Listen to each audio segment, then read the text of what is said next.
Fala galera, sejam muito bem-vindos ao PlannerCast, o podcast que veio para revolucionar o mercado que não sai, o mercado dos planejados. Meu nome é Jaque Lucena. E o meu é Renato Dias. E o convidado de hoje parece até que ele é de Bento, né? Tem uma cara assim do pessoal A do gente sul. pode até falar que é ou não. É branco, alto, olho claro. O olho tá claro também.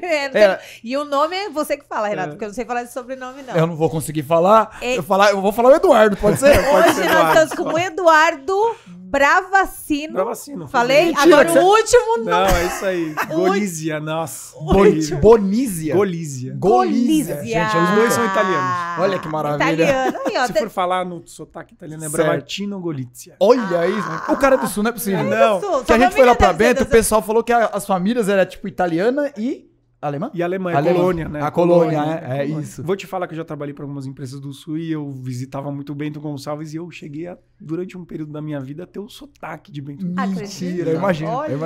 Então eu tinha muitos amigos, né, que trabalhavam comigo, que eram de lá, e aí não eu converso todo dia com eles, e o sotaque começa a pegar. Então às vezes eu chegava aqui em São Paulo, bah, mãe. Ela, hã? Aí eu falei, ai, desculpa. Bom, Eduardo, seja muito bem-vindo. Muito obrigada aí por aceitar o convite, nosso convite. Claro, o Eduardo, ele tá passando por uma fase que ele não quer mais móveis planejados da vida dele. Brincadeira, móvel planejado é tipo aquele dizer da favela, né? Você sai da favela, mas a favela não sai de você. É um Exato. bichinho que te pica e nunca mais te solta. Nunca mais te solta. Eu tô vivendo o hiato, né, da vida, né? Eu tô distante, mas não tão distante. Isso. Boa. Com certeza você aí em casa já deve ter passado por isso, onde você fala, não quero mais saber desse negócio, vou sair. Aí você fica, sei lá, 1 ano, 6 meses, às vezes 1 mês fora, e daqui a pouco... Lá acho que foi o último episódio, a gente tava falando exatamente isso, né? Que o mercado, ele é grande. Tem muitas coisas que você pode fazer dentro desse mercado. Então você já ainda está pouquinho dentro do mercado ali, né? A gente nunca se distancia 100%, né? Então... Mas me diz uma coisa, Eduardo, como é que você começou no nosso mercado? Ótimo. Você é uma pessoa jovem ou você só engana? Eu tenho 34. Não, eu sou jovem, mas não tão jovem assim. Não é possível que você tenha mais de 20 anos de profissão. Não tenho. Então não tá bateu, bom, não né? bateu. Não Por bateu. enquanto tá o Léo, né? Não, comecei época normal, 18 anos de idade, sendo estagiário. Né? Legal. Mas eu acho que a minha vida dentro do móvel planejado, dentro da arquitetura e da decoração, ela começou um pouco antes, né, de eu começar a trabalhar, porque eu sempre gostei muito de desenhar. Legal. Eu sempre fui uma pessoa apaixonada por desenhar. Se você entrasse no meu quarto com 15 anos de idade, nenhuma parede do meu quarto estava livre de desenho. Nossa, né? Eu tinha calhamaços e calhamaços de desenho. Eu sempre gostei muito de desenhar, sempre fui muito criativo. E toda a parte criacional da minha cabeça eu, né, tangibilizava ali no papel. Então, putz, que louco. Eu ficava desenhando o dia inteiro. Quando eu tava triste, eu desenhava. Quando eu tava feliz, eu desenhava. Era ali onde eu, né, depositava as minhas emoções. Igual eu faço com a cerveja. Exatamente, né? Hoje o adulto faz mais isso com álcool, né? Mas, e aí por conta disso, a minha mãe e meu pai perceberam que eu tinha, né, um certo dom. Não vou falar pra você, o melhor desenhista do mundo, não. Sim. Né, mas eu tinha um certo dom, gostava de fazer isso. Você pode mostrar seus desenhos? Depois você manda Depois um eu pra mostro, mim mando, e aí a gente coloca. Tá aí, então, o desenho dele aparecendo. Vamos ver se ele sabia desenhar mesmo. E aí, por conta disso, né, minha mãe e meu pai, quando você tem uns 16, 17 anos ali, você já começa a pensar em faculdade, o que você vai fazer da vida. Né? A vida de todo mundo é assim, a gente já começa a entender o que é ser adulto, né? E o que você vai ter que fazer quando você não tiver só que estudar. E aí a gente começou, eu conversei com meus pais, tem arquitetura, né? Tem um curso de desenho industrial, eu gostava muito de desenhar carro. Ah, que Olha legal. Eu gostava muito de desenhar interior de carro. Então eu falei, nossa, e aí eu fiquei entre as duas.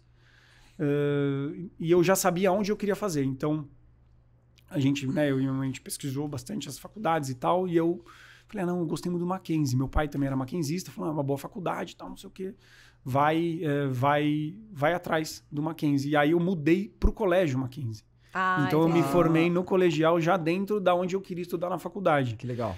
E aí até, né, conhecendo aí, eu, de vez em quando eu ia nos cursos, né, naquela aula que o professor não era tão, né, rigoroso, que deixava entrar gente de fora, eu visitava ali alguma aula para assistir, para ver como é que era. E eu gostei muito do curso de desenho industrial, porque ele era um pouco mais teórico, assim, apesar de que a faculdade de arquitetura também no começo é muito teórica e pouco prática, né? Você aprende história da arte, coisas que vão, né, embasar ali o restante das coisas que você vai aprender. Mas o curso de desenho industrial do Mackenzie é dentro da FAO. Então você já... Então o meu diploma é da FAO. Entendi. Né? Então, assim, na época eu até tive a sorte de que o Mackenzie, ele dava um curso de desenho industrial que ele aglutinava ali no portfólio de matérias, matérias que também eram da arquitetura e também eram da engenharia. Que legal. Então eu tive, sei lá, estruturas, sabe, Entendi. cálculo Nossa, que legal. estrutural, umas coisas que na época eu não vou usar essa porra Sim. nunca, né? Sim. Mas que hoje eu entendo que muita linha que eu tenho de raciocínio partiu dessas coisas que eu aprendi. E aí entrei na faculdade de desenho industrial e no primeiro semestre eu já falei, vamos lá, prática, Gostei. né? Vamos lá, vamos tentar encontrar o que tem no mercado para mim. Só que a gente não encontra aquilo que a gente quer com isso, não, cara. Então eu encontrei uma empresa que ficava moderadamente perto da minha casa, que era uma confecção. Então eu iniciei desenhando estampa. Não Olha, tinha nada a ver com arquitetura e decoração. Eu fazia estampa de camiseta. Porque eu era muito criativo, desenhava bem, o cara gostou. Você vai lá e pede pra estampar. impressar. Era uma empresa, chama University, acho que existe ainda, que era só de atlética de faculdade. Então eu ficava desenhando as estampas das faculdades, entendi. chegavam lá, não sei o que, desenhava estampa.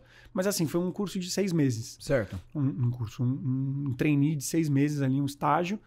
E aí eu falei, beleza, já aprendi, ok. Quando eu fui sair, o cara, essa semana, eu falei, eu tô saindo. Ele, essa semana você fica só criando. Nem tem cliente, nem tem... Só cria.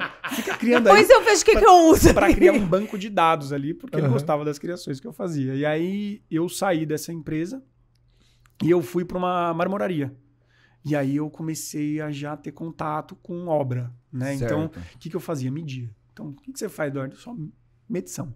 Então, eu ficava medindo. Médico, não sei o quê. Né? E aí, depois, no finalzinho ali, comecei a tratar com planta baixa, né? Desenho técnico, fazer os projetos de execução das pias. Mas meio chato. Sim. Né? Não gostei muito. Aí eu falei, vamos ver o que mais tem. Ainda sou estagiário, né? E do lado do escritório do meu pai tinha uma marcenaria. Que na época era pequena. Agora é uma indústria grande, mas na época era pequena. E que ele falava, sai uns móveis bonitos pra caramba de lá. Por que você não vai lá falar com o cara? Aí eu falei, tá bom, vamos lá, né? Eu entrei na marcenaria e falei, tô procurando estágio, não sei o quê. E aí eles falaram, não, a gente tá precisando, então vem trabalhar aqui. E aí eu comecei a estagiar lá dentro. E fiquei quase 5 anos nessa marcenaria. E no começo eu era estagiário. Esse estágio foi longo, hein? Foi longo. Não, depois eu fui efetivado, né? Graças a Deus, eu cresci dentro da empresa. Eu fui sair de lá designer sênior. Putz, que legal. Então assim, mas foi muito essencial para minha base dentro desse mercado. Certo. Porque no começo é uma empresa que ela não monta para residência, ela monta só para corporativos e comerciais. Então, drogaria, farmácia, loja de shopping, essas coisas, é tudo que eles montam.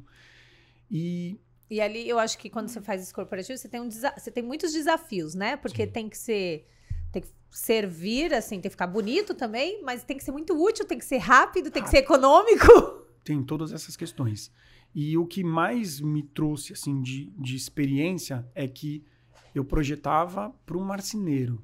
Então, assim, no começo eu fazia só planta baixa da loja, etc. Depois eu comecei a me envolver na concepção do projeto dos móveis, né? Porque ela tinha o cliente que era a drogaria e a farmácia, mas ela também tinha as multinacionais que posicionavam o produto na farmácia. Então, por exemplo, eu tinha ali atendimento da Drogasil, mas eu falava com, sei lá, diretora de marketing da Nivea, da Johnson & Johnson, da L'Occitane. Moleque de, sei lá, 20 anos, nem 20 anos eu tinha. E aí cada um tem a sua exigência. E aí você começa a receber, né, livro institucional para você montar o projeto do mobiliário, assim, de várias regras, etc. E aí beleza, aí você vai lá projetar, ok, né? Você vai lá apresentar para os marceneiros montar. E aí? Marceneiro? Nem lê aquilo. Nem lê. E não é nem ler, às vezes tinha muito cara que era analfabeto. Sim. Né? Então, assim, o que eu aprendi lá? Didática. Cara, não adianta você ser o melhor projetista do mundo se o teu projeto não for fácil de ler. Já a primeira coisa que eu aprendi lá foi isso. Ótimo. As pessoas precisam aprender sozinhas o que elas precisam fazer no teu projeto. No começo, pegava pra caramba, né? Entregava lá pro cara, o cara olhava, explica. Eu fico imaginando no começo, ele veio da faculdade ali todo empolgado, Exato. tem que colocar todas as informações possíveis. E aí o cara olha, não entendi nada. Toma. Exatamente. Né? Aí você, Porque é isso. Aí você adquire ali algumas técnicas. Assim, o que era muito importante, eu botava uma caveirinha. Tipo, aí o cara olhava a caveirinha e falava, não, isso aqui é muito importante, ó. Perigo! Isso é perigoso. Aí, né, a caveirinha, né, aí eu botava muita caveirinha, aí o cara falava, tudo tem caveirinha, tudo é importante. Aí era 2 caveirinhas. Aí já ia aumentando ali o nível, né? Aí era só caveirinha, mentira. Mas assim, você aprende a ser didático. Sim. Né? E aí, com o passar do tempo, eu comecei a entender a linha de raciocínio de quem constrói. E isso é essencial para quem, né, pega um pensamento e coloca no papel.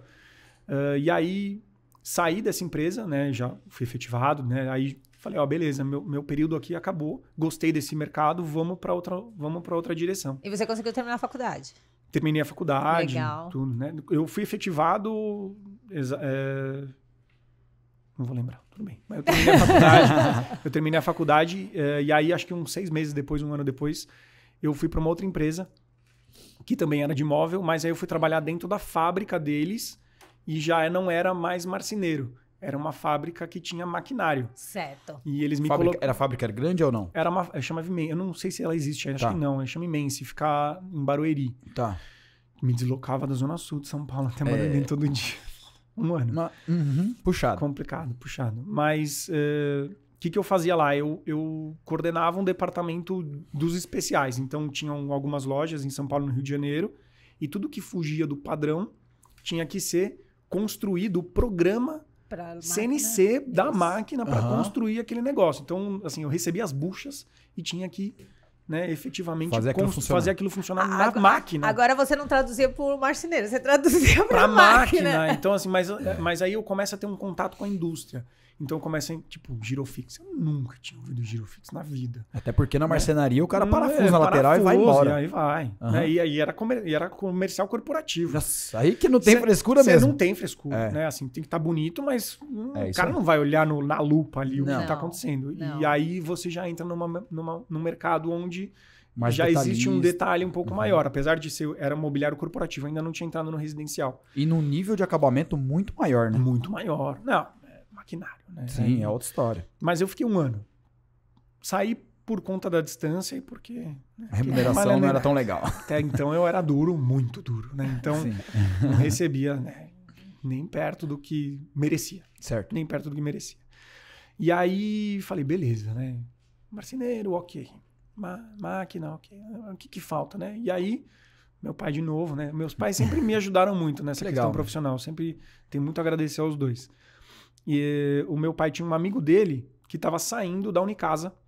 Ele era diretor corporativo da Unicasa.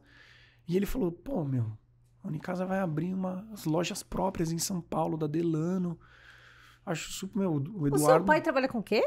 Meu pai não trabalha com nada disso. Porque agora você fala... O pai dele tem contatos. Não, meu pai tem seu pai tem contatos. O network contato. do meu pai é bom porque o meu pai ele trabalha com financiamento de empresas. Então ele conhece muitas pessoas de muitas empresas. Sim. O trabalho do meu pai é fazer network. Sim. Então, tá por conta disso, explicado. né, usufrui bem. De Eu boa. falo, nossa, boa. Bruno, da onde que ele Vai, sai exato. criando essas conexões assim? Ajuda muito. Entendi. Qual é o nome Facilita. dele? Maurício, meu pai. Seu Maurício, se eu precisando assim, de alguém assim, eu tiver um aceito, viu? Um network bom assim, pode me envolver. E assim, é muito engraçado, né? Puxando um paralelo, assim, meu pai e minha mãe eles sempre são muito comunicativos, os dois, né? E A você minha- quase nada, né? E eu sou quase nada, Quase né? Então, a minha mãe e meu pai sempre foram muito comunicativos. O meu pai, a nível profissional, muito. Então, assim, o network, para ele, é uma coisa essencial do trabalho. E a minha mãe, ela é muito mais extrovertida no nível social. Então, eu vi os dois ali e eu Legal. acabei aprendendo um pouquinho. Legal. Mas, Aí disso sai o quê? Vendedor, né? exato. E o sangue A italiano. mistura, aí, né? cara. Exato. E, assim, É. e até então eu era técnico. Eu nunca tinha tido contato, assim, de vendas, né? Certo. Na marcenaria, eu até falava com o cliente, mas era um Já tava feito. instrucional técnico ali, não estava fazendo venda, né? Uhum. E aí o Paulo, esse amigo do meu pai, falou, manda o currículo lá. E eu mandei, eles gostaram muito, e aí eu entrei, fui contratado para ser consultor comercial na Unicasa, porque, acho que vocês devem ter sabido, a Delano sofreu um revés na cidade de São Paulo, bonito. Sim. Sim, Bem bonito, né? sim, Acho que foi. fecharam umas 30 lojas, deixam uns 2.500 clientes órfãos, e, né, o lojista na época fechou as portas, falou, não quero mais isso também, né? Sim, E aí deixou foi. um monte de coisa, né, a fazer, né, para o mercado, e a empresa é, obviamente, por contrato, coparticipante ali daquilo que está acontecendo, tem responsabilidade, precisa entregar, e não só isso, precisavam manter o nível, né, institucional da Delano no alto padrão, porque depois que acontece isso, a marca vai pro limbo. E né? você Então, pensa numa cidade como São Paulo, que é o Exatamente. coração do Brasil. Então, quer dizer, ela Exatamente. tinha que fazer alguma coisa. Exato. Então a fábrica... E uma marca que tava na época, assim, voando, auge, é. no Não, auge. e assim, eles tinham dado a direção para Delano no alto padrão, que é um mercado que é muito exigente. Então, quando acontece uma coisa dessa, a marca sofre. Sim. Né? Então, o que a Unicasa fez? Eles compraram alguns pontos, alguns já existiam, outros eles acabaram adquirindo, e abriram as lojas próprias. E eu fui trabalhar na República do Líbano, que era a principal loja da Delano, fica ali, ainda existe. E a fábrica, ela agiu de uma maneira fantástica. Então, quando eu entrei, eu e mais muitos consultores, 3 meses de imersão em treinamento. Você entrou para ser consultor Comercial, Tá. vendas. E ele teve treinamento, gente, vocês 3 viram? meses de imersão na Pacaembu. Eu tinha treinamento de promóvel, tinha treinamento de atendimento, de apresentação de showroom. Todos os treinamentos possíveis. Eles ficaram com a gente lá, treinando, ensinando. E para mim foi essencial, porque a técnica tinha o menor conhecimento de atendimento. Nada. Tinha alguma coisinha ali, mas assim... vender móvel para uma pessoa para casa dela. Nunca tinha tido contato com isso. Então também serviu de uma base muito importante para eu começar a atuar como vendedor de imóveis planejados. Entrei na Delano, beleza. Só que, e eu falo que assim, essa etapa da minha vida também me serviu para aprender muito sobre o mercado de planejados, porque essa loja ela abriu exatamente a 2 casas do lado de onde a outra Delano fechou. Então, assim... Acho que a outra Delano era onde é a Ideli hoje. É onde tem a indústria... Tem a Delano, a indústria Parquet... Eu acho que é ideia mesmo. Não é atravessando a rua, que tem uma banca de jornal, e aí tem a Ideli, não Não, é ali, é pro que outro era lado. Delano? É pro outro lado. Ah, é pro outro lado, É pro perto outro da lado. Quarto Centenário. Isso, Esquina na Quarto isso, Centenário. na esquina ali. com a Quarto Centenário. Não sei que loja... Exato. mas é uma coisa nada a ver, não é mais móvel. E aí, antes era Milo, era ali. Isso, era ali. sei. E aí, abriu a loja. E o cara que não recebia os móveis dele, ele ia lá, não via, né? Não é mais Delano aqui. Aí ele olhava para outro lado. Mas é ali. Não, agora a Delano é aqui. Então, no começo, a gente recebia o pior cliente, que é aquele cara que estava 6 meses sem receber um móvel. Todo mundo que ele ligava não atendia mais ele. Então, a primeira coisa que a gente fazia no começo era descalonar a situação. Né? Então, o cliente chegava muito bravo, muito bravo. E eles tinham, como é que se fala? Previsto isso e falado disso no treinamento também. Sim, a gente aprendeu a descalonar a situação, a gente, né? Legal. Então, assim, todo o roteiro que a gente passava para os clientes foi passado, né? Então, olha, quando o cara chegar desse jeito, você vai ter que mostrar para ele que a gente sabe que isso aconteceu, isso é uma loja de fábrica, você tá na flagship. E, gente, olha, eu não sei se isso já aconteceu em outro lugar do Brasil, você que tá assistindo, mas aqui em São Paulo, os clientes chegavam assim, às vezes era com um taco de beisebol. É verdade. Chegava ameaçando. Quando era policial, já chegava mostrando, porque eu sou do sei lá da onde. O cara botou a arma na mesa. Aí, ó, tá vendo? Então, só pra vocês entenderem, o nível era bem pesado. Era pesado. Porque era assim, pesado. o nível de investimento para uma Delano, quando alguém vai comprar o projeto, é um investimento alto, né? Estamos falando ali de projeto que pode passar de 200, 300 mil reais. Pra mais. Para mais. Então, assim, você fecha lá um projeto de 300 mil, o cara te dá um cambal. Cara, não tem como. Muito dinheiro, né? Então, assim, você lida com várias situações ali da vida da pessoa que o cara não tá raciocinando direito. Não. Ele quer o que ele comprou e acabou. E é o sonho do cara. É o sonho do cara. Né? Então, isso aconteceu. A gente recebeu todo o treinamento e eu me desenvolvi muito nessa parte de comercial, assim, exatamente porque eu comecei apanhando, né? Quando você lida com o pior cliente, o melhor cliente, nossa. Nossa, né? fica fácil. Quando a pessoa entra na loja querendo comprar e não te bater, é muito mais fácil de você vender para ela. Né? Então, às vezes a pessoa fica até meio... De tanta pegar esses clientes... Caroços não, né? Mas esses clientes que tomaram o prejuízo ali, você vai atendendo ali, você fala, cara, meu Deus do céu. Aí um dia entra um cara bom pra comprar. Você fala, não, eu vou apanhar de novo, cara, eu não acredito. E o que eu tenho Aí até estranha, assim, né? Eu fiquei 3 anos nessa loja. O que eu tenho de história pra contar, assim? Eu imagino. Então dá já pra ficar conta 10 horas. Conta uma muitas. boa aí pra gente. Uma boa? Teve uma que aconteceu comigo. Nossa, essa me matou. Eu tava atendendo. Na época, o cara foi muito esperto. Na época, eu tava atendendo a minha melhor arquiteta. E ela tava com uma cliente, assim, e a gente tava no fechamento. No fechamento. Então, assim, projeto alinhado, sabe? Aquele momento gostoso, onde todo mundo vai estourar o champanhe, que legal, não sei o quê. E entrou um cara na loja e ele foi sacar, porque assim, ele entendeu o momento que ele tinha que entrar na loja.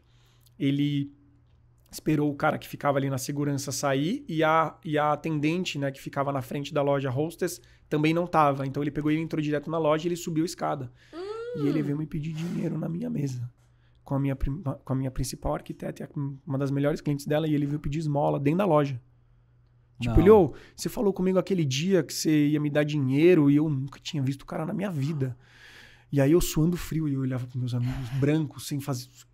E agora o que tá acontecendo aqui? Quem é esse cara? Não, quem é esse cara? E ele, assim, na ponta da mesa, pedindo R$10. E aí eu olhava pra arquiteto, olhava pra cliente e eu travei. Porque eu nunca tinha me preparado pra aquela situação. Lógico. Ninguém se prepara pra uma situação dessa. E assim, totalmente esdrúxula. Como esse cara entrou? Porque ele tá... E aí a cliente abriu a bolsa e deu R$10 pra ele. Eu queria cavar um buraco. Eu queria cavar um buraco ali e me enterrar. Porque eu, né... Mas ele não tinha cara de mendigo. Não tinha. Não é assim... Não... Mas você ainda estava tentando entender. Eu tava tentando entender. O que está... Eu ainda tô tentando entender. eu ainda, depois de muito tempo, ainda tô tentando entender. Meu Deus. Então, assim, foi uma situação que me pegou, obviamente, de calça curta. Mas e aí, depois ele falou? Aí ele foi embora.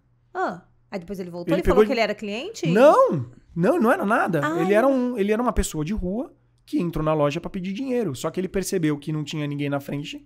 E ele entrou. E assim, a minha mesa era a última. Então ele atravessou a loja inteira, ele passou por todo mundo e ele foi na minha mesa. Aí que você era o vendedor que tinha mais cara de quem tinha dinheiro. Talvez, né? Talvez. Cara, que situação. Que situação maluca. Situação maluca. Aí a sua cliente deu os R$10. Deus não. Aí eu falei, tipo, sabe, a cereja do bolo da merda. Aí ela deu os R$10, eu, nossa. Meu Deus do céu. E aí, aí passou a situação, aí a cliente e a arquiteta foram embora, aí eu... Cadê todo mundo, né? Como é que vocês deixaram uma coisa dessa acontecer? Mas chegou a fechar negócio ou não fechou? Fechou. Não, essa arquiteta, graças a Deus, a cliente era uma pessoa fantástica, assim. Que entendeu a situação, viu que eu fiquei muito nervoso.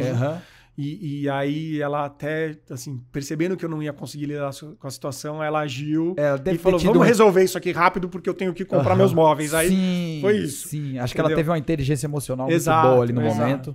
Sacou que você ficou mal, aí falou, não, exatamente. Isso aqui. Gente, que loucura. Cara, se acontece comigo, eu acho que eu travaria também. Porque você não tá preparado nunca, ninguém tá preparado pra isso. Não. Você tá numa emoção da venda, do atendimento, da apresentação, de tudo. E eu acho que o que complicou ali é porque o cara falou com ele como se ele se conhecesse. Isso. Não, ele falou pra mim. Então, você me prometeu dinheiro. É isso que eu tô falando.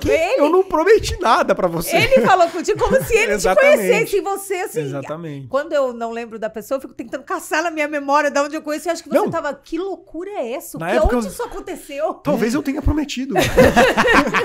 Se fosse eu com a minha memória, eu falava, eu devo ter prometido, com certeza. O irmão passa amanhã.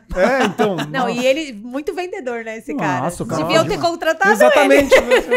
Gostei de você. Lei da surpresa, foi muito bem. Nossa. Mas aí... Que história. Tenho muitas, né? Enfim. Nossa, não, e essa época em São Paulo foi bem complicada. Nessa época também, eu gerenciava uma loja e a gente pegou 2 lojas. Pegou uma aqui na Adolfo Pinheiro e pegou uma na Goiás. A da Adolfo Pinheiro não entrava nem mosca. Nem pra reclamar. Nem pra reclamar. Nem pra comprar, nem pra reclamar. A Adolfo Pinheiro, eu sei qual que é. Tem a Criari agora, não é? Não, agora fechou. Agora não tem mais total. nada. Agora nem sei o que é lá. Já foi não tanta coisa. Não é essa, não. Eu acho que eu sei qual que ele tá falando. Não é essa. É um pouquinho mais pra trás, né? No sentido, ele é um pouquinho mais pra trás. Entendi. Agora, a da Goiás... Grandona a loja. São Caetano, não é? São Caetano. Ah, é verdade, São Caetano. A da Goiás, sim, era uma das lojas que mais vendia. Que a W mais vendia. Então, quando a gente assumiu... nesse nível. Não tinha ninguém entrava pra comprar. Só comprava pra reclamar. E chegava gente bravo e... Vou falar pra você. Querendo quebrar a loja. Querendo quebrar a loja. E achando que você... Ninguém nunca entende. Que por trás de você tem o outro cara, que é o chefe que toma as decisões. Exato. Ele acha que você... Não, você é a cara da empresa. Isso. E até porque, o que acontece? Foi assumida a loja. Uma loja quebrada ali, praticamente. Mas o cliente final, ele não entende que aquilo é uma franquia e que outra pessoa pode comprar aquela loja tranquilamente. O cliente final não entende. Pra ele vai ser sempre a marca e ali é de um cara só e ele é responsável por aquilo e pronto. Tanto é isso que nessa mesma época eu entrei, faliu, né, a empresa que a gente trabalhava também, e aí eu fui pra uma outra, trabalhando em outra empresa chamada da Favorita. E aí eu fui trabalhar, na verdade, como captador. Então eu tava com um notebook e como é o nome daquele? Um banner. Um banner da Favorita. Num prédio, dentro do estacionamento. Entendi. Cara, um puta negócio. Falei, no notebook aqui, já vendi, já era. Eu era projetista. Sim. Aí entrava, os caras queriam me bater. Acredito. Na segunda semana eu liguei pro dono da loja e falei, cara, eu não consigo trabalhar aqui porque estão querendo me bater aqui dentro. De tanta reclamação que tinha da Favorita. E o dono da loja, cara, um cara super honesto. Nunca tinha atrasado nada com cliente nenhum. Muito pelo contrário, né? Entregava sempre antes do prazo. O cara surreal. Reverbera, né? Quando um lojista age mal, reverbera no mercado inteiro. Cara. Porque é muito louco, assim. Eu já parei várias vezes para analisar o mercado, né? O mercado de imóvel planejado, de imobiliário, ele é muito específico em algumas coisas. Sim. E eu já parei várias vezes para analisar. Assim, por que essas coisas acontecem, né? E o cliente, ele tem muito mais reticência em comprar isso do que qualquer outra coisa dentro da casa dele. Se ele vai comprar geladeira, se ele vai comprar iluminação, se ele vai fechar piso, se ele vai comprar mármore, ele não tem essa reticência. Não. Com o imóvel planejado ele tem. Porque muito lojista não tratava bem o negócio dele e a marca dele. E isso reverberava muito no mercado. E aquilo que você falou no começo, sempre quando vai comprar, é caro. Sim. E é o que eu costumo falar. Móvel de alto padrão, ele é mais caro, óbvio. Só que o móvel do padrão baixo, ele também é caro para aquele cliente. Ou seja, móvel planejado sempre vai ser caro para quem está comprando. Dentro de um projeto para uma residência, o budget de móvel planejado, ele sempre vai se sobressair o restante. Isso. Sempre. Porque independente se é uma casa de 50 metros ou uma casa de 1.000 metros, você vai ter ali, né, o referencial que a gente usa muito é o valor por metro quadrado, né? Sim. Que às vezes o cliente entrava assim, quanto que eu vou gastar? Eu falei assim, qual é a metragem da sua casa? Aí ele falou, 200 metros quadrados. Eu falei assim, olha, você pode gastar disso a ad eternum, né? Você pode investir o quanto você quiser. Mas a gente conseguia dar ali um parâmetro para ele de valor por metro quadrado do apartamento. E era sempre caro. Sempre 1.000, caro. 1.500, 2.000, 2.000, 3.000, 4, 5, 10 mil, dependendo do que você quiser. Sim. Mas sempre é um investimento alto. Né? Ele é mais ou menos correlacional à obra, inclusive. Né? Você tem obra que você faz 1.500, 2.000 reais um metro quadrado e às vezes você está falando o mesmo referencial para o móvel planejado. Exatamente. E sabe qual é o problema também que eu vejo? Tipo, a gente que tá aqui do lado de cá, sem ser do cliente, né? Do lado de cá, a gente não se porta para o cliente como deveria se portar em relação ao valor disso tudo. Sim. Então a gente vende um móvel muito caro e não trata aquilo com o devido valor. Né? Parece que a gente se acostuma. Eu vou te falar uma coisa que eu percebi depois que eu saí da Unicasa, eu fui supervisor na SCA. E eu percebi isso quando eu comecei a lidar com lojas. Certo. Porque aí eu saio de um espectro de loja e passo para uma rede. O mercado de imóvel planejado não é um mercado de produto. Ele é um mercado de serviço. A gente não vende produto. A gente vende serviço. Tudo que você faz dentro de uma loja de planejado é serviço. Sim. Não é produto. E tem muita gente que tem dificuldade em entender isso. O cara acha que ele está vendendo um produto. Você não está vendendo um produto. Você está vendendo um serviço. Tudo que a gente vai fazer, do projeto até a montagem, tem serviço atrelado. Não é o cara chegar lá e comprar um sofá. Ele não está comprando um sofá. Não é um produto palpável que ele vai comprar numa gôndola e ele vai para casa. Aquilo tem que ser construído. Vai sair da cabeça de 2, 3, 4, 5, 10 pessoas para ser tangibilizado no ambiente. E isso é serviço. Perfeito. E você Eu até gosto... Você pode terminar. Eu até gosto de falar que quando a gente vai falar sobre tratativas comerciais e negociação, em serviço você não dá desconto. Em serviço você não dá desconto. Eu fico muito puto da vida quando eu olho uma loja de planejado 50% de desconto. Eu falo, não faz isso. E isso é uma cultura que existe no nosso mercado que eu acho maluca, que todo cliente ganha menos a gente. A loja não ganha, a fábrica não ganha, quem ganha é o cliente. Exatamente por isso. Porque hoje, depois que fui supervisor, eu entendi que numa obra de planejado, hoje, se o cara acerta, ele lucra. Se o cara erra uma coisa, ele empata. Se o cara erra duas coisas, prejuízo. Nenhum mercado é assim. Não. Nenhum mercado é assim. E como tudo é muito caro, o prejuízo nunca é pequeno. Exato, né? A gente sempre tá falando de mais de R$1.000. Exato. Sempre. E assim, se você analisar o processo inteiro de né, desde a concepção, desde a captação até a construção, são quantas etapas? Nossa. São inúmeras etapas. Se você cagar em uma delas, se você cagar no começo, lá na frente, aí, nossa. não, aí é um carro. Se caga lá na frente, se caga lá no final, você ainda consegue ajustar. ainda Aí o vai. prejuízo não é tão grande. Não é tão grande, mas se caga aqui na frente, Isso vai mesmo. ser ele Vira uma bola de neve. vira uma bola de neve. Vira uma bola de neve. Você tem ali um impacto no final que, às vezes, para você resolver, você vai ter que fazer tudo de novo. Nossa. É verdade. Perda de tempo, de... E você falando isso sobre que o nosso mercado ele é serviço, é muito importante as pessoas entenderem isso, porque um dia desses eu respondi alguma coisa que alguém me perguntou sobre MDP, MDF, e ele tava falando tipo que às vezes é difícil vender por causa disso. E aí eu falei assim, não é. O cliente, quando ele pergunta, ele já sabe a resposta, hoje em dia, só que ele quer te testar, ele quer saber se você é uma pessoa confiável, se você sabe aquilo que você tá vendendo. E outra coisa, quando ele não compra e usa isso como desculpa, é mentira. É que ele não quer te falar Ele não acreditou. o motivo que ele não tá comprando. Aí ele fala, não, eu vou comprar com você, não vou comprar com você porque você só tem MDF, ou então porque você só tem MDP. Mas nenhum cliente compra ou descompra por causa disso aqui. Ah, sim, não. Por causa da madeira, por causa da fita. Não é esse o motivo. E eu acho que a gente só consegue...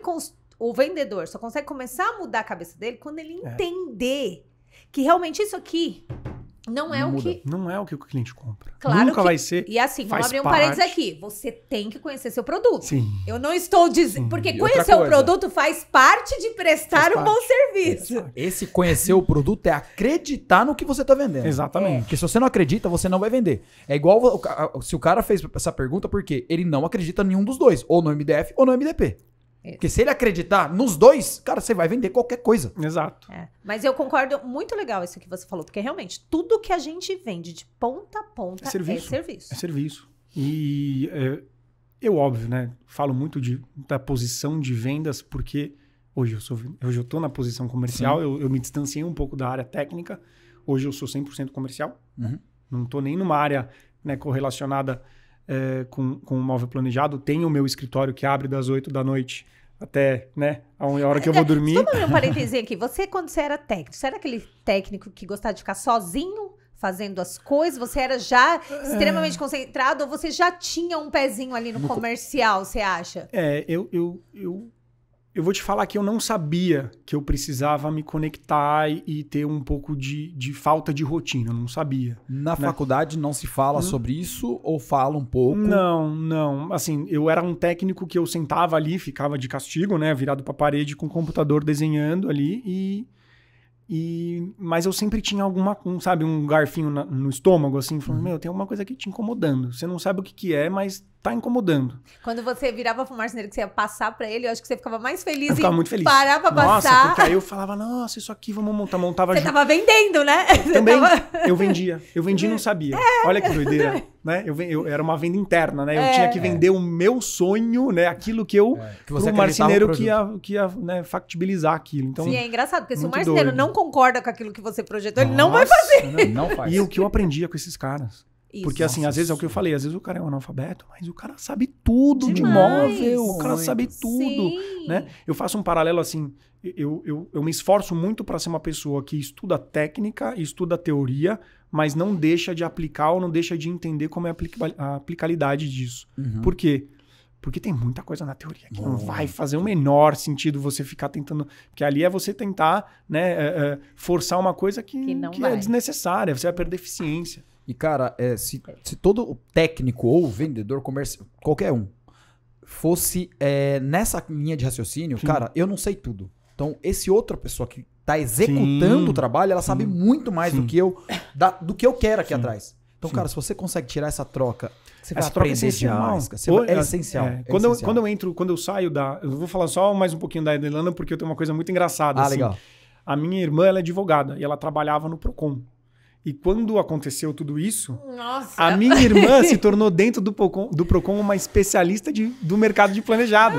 Porque eu passava todas as informações para ela. Falava, Carol, funciona desse jeito. Quando o cara faz isso, acontece isso. Quando fala... Fui explicar para ela o que era venda futura. Carol, o cara vende hoje para entregar daqui 12 anos. 12 meses. Só que quando o cara faz isso, o cara vende a prazo pro cliente, fica recebendo dinheiro, pega o projeto, enfia na gaveta, gata, compra uma BMW, não sei o quê. Quando ele tem que comprar da fábrica, Acabou o dinheiro. Não, teve aumento de produto. Tinha vezes que a gente tava ali projetando, não sei o quê, chegava a gerente, mês que vem vai ter 6,5% de aumento da Bloom. Você falou, nossa. tô com um projeto para fechar. Ela fala assim, já provisiona isso aí. 6,5%. Então, assim, imagina um ano. Não, cara. Então, o cara, né? 50% da carteira de venda dele é venda futura. Aí ele fala, nossa, agora minha empresa tá, né, um bolo de dinheiro dentro. Aí ele vai falar, vai comprar uma casa na praia. Vai comprar uma BMW. Só que aí na hora que ele vai ter que comprar da fábrica, ele não tem mais consegue dinheiro. pagar. E eu vou falar uma coisa pra você. Esse período do móvel planejado me traumatizou de uma maneira tão grande que hoje, na nossa empresa, não consigo fazer venda futura. Quando o cliente chega e fala assim, é pro ano, é daqui a um ano. Eu falo, não. Nem vem. Daqui a 6 meses você volta. Venda futura. Eu já até falei pra cliente assim, cara, pega esse dinheiro e investe ele. Quando você chegar lá na frente, a gente conversa. Venda futura eu recomendava só para empresas que têm lastro financeiro, tem muito dinheiro. E mesmo assim, um estudo muito bem feito do mercado, do produto que vai ser comprado da fábrica e do serviço. Porque você tem que fazer um provisionamento para daqui 12 meses. Quanto vai custar daqui 12 meses? Não quanto custa hoje. Quando entrar o dinheiro, você tem a obrigatoriedade de injetar na fábrica. Isso é... E eu falava pro cara, eu falava assim, se você tem muita grana, você deixa o cliente pagar a prazo, esse cliente vai te pagando em 12 vezes, mas o dinheiro do projeto você já coloca na fábrica. Já coloca na fábrica, você não deixa, você não vai colocando de pouquinho, porque você vai recebendo ali o índice do mercado, do produto, inflação, etc. E tem um outro detalhe, Eduardo. Você tem que ter muita confiança naquele teu vendedor que fez a venda. Também. Ou você tem que chamar antes da venda acontecer, chama você, se você não sabe, chama o conferente, vê se tá tudo aqui, porque esse era outro problema. Acho que a questão da venda futura, acho que se você faz acho que a maneira correta, na minha visão, seria você chegar pro cliente e falar, eu até faço para te ajudar, você ir pagando daqui até lá, só que quando chegar próximo, a gente vai refazer todos os valores, e se tiver algum reajuste, eu te repasso. Sim. Essa seria a maneira correta, mas quem vai querer fazer? Não, o cliente que vai aceitar isso. E o cliente assim, porque assim, quando você fala de venda futura, você fala de risco. Você fala de risco, né? Então eu vou me arriscar por você, mas eu vou te facilitar para você fechar negócio comigo. Então eu vou te dividir em 24 vezes. Isso.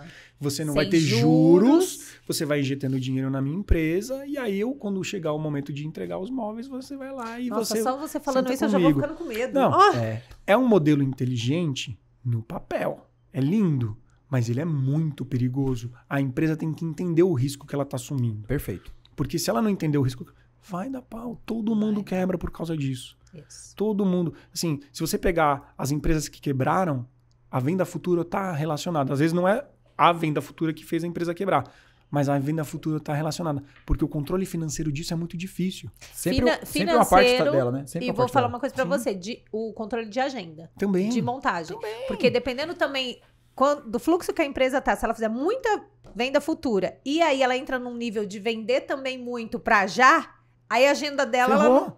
Ferrou. Esse também é um outro também, problema. O cara, assim... E não tem mão de obra pra isso, Não, né? E é muito complexo, assim, aí você começa a se enfiar num buraco que você não sabe pra onde ir. Exato. Então, é muito complicado você tatear. Quando for fazer uma venda futura, fala ali pra câmera, né? Boa. Quando você for fazer uma venda futura, tome certos cuidados que são essenciais. Controle financeiro, acompanhamento de mercado, vende mais caro, né? Já provisiona ali, né, um percentual mais importante daquilo que você vai ter que comprar daqui 12 meses. E né? guarda o dinheiro. E guarda o dinheiro. Teu. Pelo amor de Deus, não vai comprar uma BMW, né? E outra coisa também, que é o que a Jaque acabou de falar. Amarra sua agenda bem amarrada por conta disso. Né? Exato.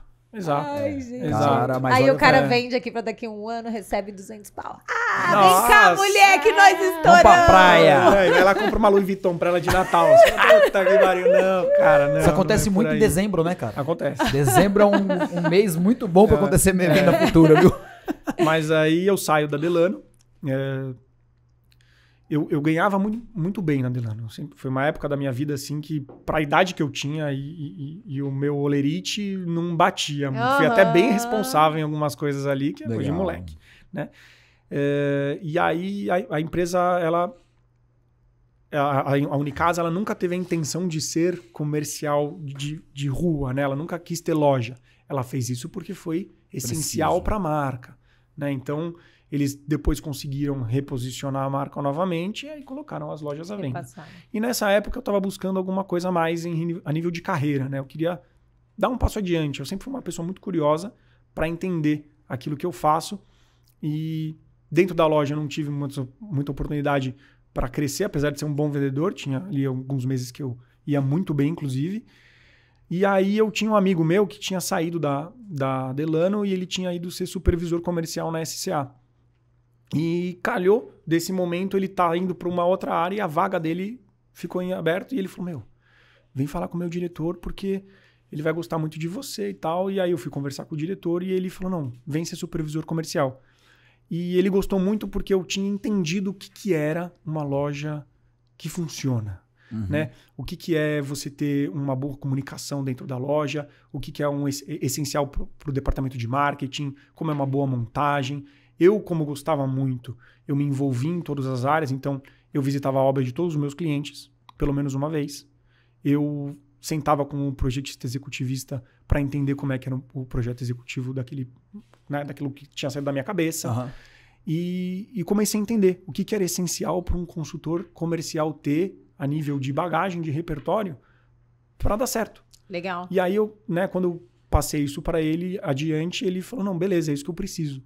E aí ele me trouxe para a SCA para ser supervisor. Eu fui supervisor 1 ano em São Paulo e 1 ano na exportação. E nesse 1 ano de São Paulo, uma coisa que a SCA fazia que era fantástica. Pro profissional. Que, assim, uma vez por ano, durante uma semana, todos os lojistas do Brasil podiam solicitar uma coisa chamada agregar, que era uma imersão de 3 supervisores na loja, fazendo um raio-x da sua loja.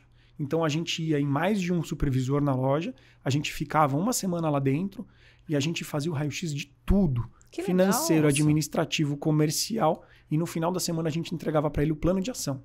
Seus pontos bons são esses, seus pontos falhos são esses, trabalhe dessa forma.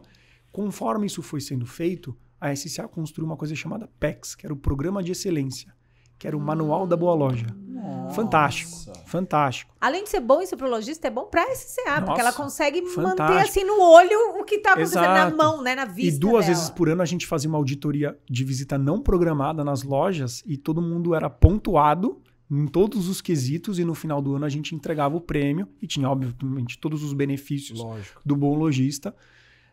Então, quer dizer, o foco da SCA não era só abrir loja. Não. Era manter um padrão. Não era manter só um padrão, aumentar o faturamento. Era manter um padrão. Porque assim, isso foi necessário porque é um movimento de mercado que muitas empresas passaram, que é quando você sai de um posicionamento de marca para outro. Então, quando você sai de um médio mercado para o alto padrão. A SCA tinha feito isso há um certo tempo e existiam ainda alguns lojistas que não tinham entendido esse movimento. Entendi. Eu acho que a parte mais difícil, olhando o lado da SCA, é trazer essa nova cultura para os lojistas. É exatamente isso. Então, assim, quando você sai, aí a gente fala de mercado de móvel planejado de 20 anos, vai? Sim. Se você olhar 20 anos para trás, o vendedor era um tirador de pedido. Sim. Fazia fila na frente da loja para comprar um móvel planejado, que não era nem planejado, era modulado, né? Então, assim, quando você sai desse modelo, esse mesmo proprietário de loja, esse mesmo administrador, e você insere ele num outro contexto, esse cara vai ter um monte de dificuldade para se adaptar. E você tá falando com um empresário de, às vezes, 20 anos de mercado, que tem dinheiro pra caramba, que ganhou muito dinheiro. Daquele jeito funcionou pra caramba. E aí você insere ele num outro cenário. Pra você tracionar esse cara pra essa nova realidade, é difícil pra caramba. E não é só ele. Às vezes o vendedor dele tem 20 anos de mercado. Vende pra caramba. Vende pra caramba, mas vai mandar um cara que tem 20 anos de mercado de móvel planejado que vende daquele jeito, vender de outro jeito. Eu, um moleque de menos de 30 anos. Nossa. Verdade. O cara. Então, assim, a gente entendeu isso, né, como supervisores, como fábrica. E aí a gente construiu o PEX e falou, cara, isso aqui é o que a gente acredita que vai dar certo. E mesmo assim teve muita reticência, porque aquilo era um conhecimento da fábrica, de toda a rede de lojas, aglutinado num livro. Se você fizer isso, vai dar certo. Mas será que vai dar certo? É só teoria, lembra? Só teoria. Mas aí a gente via lojas aplicando isso em diferentes praças. E dava super certo. Uma das lojas que tem hoje que é tocada de uma maneira excelente, que é a de Santos. Meu amigo ali de da Lola. Os caras vendem 4, 5 milhões por mês. Aí, ó, sensacional. Nossa. Fazendo exatamente aquilo. Eles entenderam que que muitas daquelas coisas eram essenciais para o negócio, para o mercado que eles estão inseridos. O alto padrão, ele exige algumas coisas que você precisa ter. E além do alto padrão, eu acho que houve o movimento do mercado em relação ao consumidor. Exatamente. O consumidor de móvel planejado, ele mudou muito. Também. Porque antes o consumidor não era o que é hoje. O consumidor não perguntava o que é o MDP. E eu tô sendo bem, assim, simplista nesse momento. Sim. Mas o consumidor, de há 20 anos atrás, ele não perguntava absolutamente nada. Ele era um leigo total, né? Nem de ferragem, nem de Não. nada. Ele acreditava em tudo que Sim. você falava. Ele não vinha com projeto de arquiteto. Não, nem Era bem mais raro, bem raro. Até o de alto padrão. Arquiteto naquela época fazia casa e prédio, não fazia interiores. Exatamente. Né? O cara não se envolvia com projeto de interiores. Não se envolvia. Então, quer dizer, o consumidor também muda. E é muito bacana a SCA enxergar isso a tempo. Sim. Porque senão você atrasa e demora para entrar num esquema novo do mercado. Então, a gente começou a aplicar isso, deu muito certo. Deixa eu só perguntar uma coisa que eu ia perguntar. Quando você chegava na loja, você falou que era surpresa. Na auditoria, sim. E aí? A cara dos Nossa, o vendedores. lojista ficava... Meu Deus. E assim, como é que era a auditoria? Eu entrava na loja, né, já com a minha planilha, já pranchetinha. Olhava. Essa luz tá apagada. Showroom. Isso que eu ia perguntar. Você olhava showroom? Você olhava tudo? Eu via, assim, se tava limpo. Caraca. Tudo, eu via tudo. Eu entrava no sistema para ver se o sistema estava preenchido da forma correta. Eu analisava projeto para se estava dentro do padrão da empresa. Então, assim, projeto, você vai apresentar para o cliente, você não vai fazer qualquer coisa que você quiser. Certo. Planta baixa, perspectiva de impacto, elevações. Então, assim, tinha um modus operandi, você entendeu? De tudo. Se o showroom estava atualizado, se os vendedores estavam bem vestidos, tudo. Nossa, isso é bem legal. A gente fazia a auditoria completa da loja e aí no final tinha a premiação. Né? E aí qual que era a premiação? Tinha vantagens, né, para a loja a nível, né, de bonificação financeira, etc., desconto. Mas não só isso. Tinha o troféuzinho, né? O cara podia colocar lá na frente da loja dele, primeiro lugar do Brasil em pós-venda.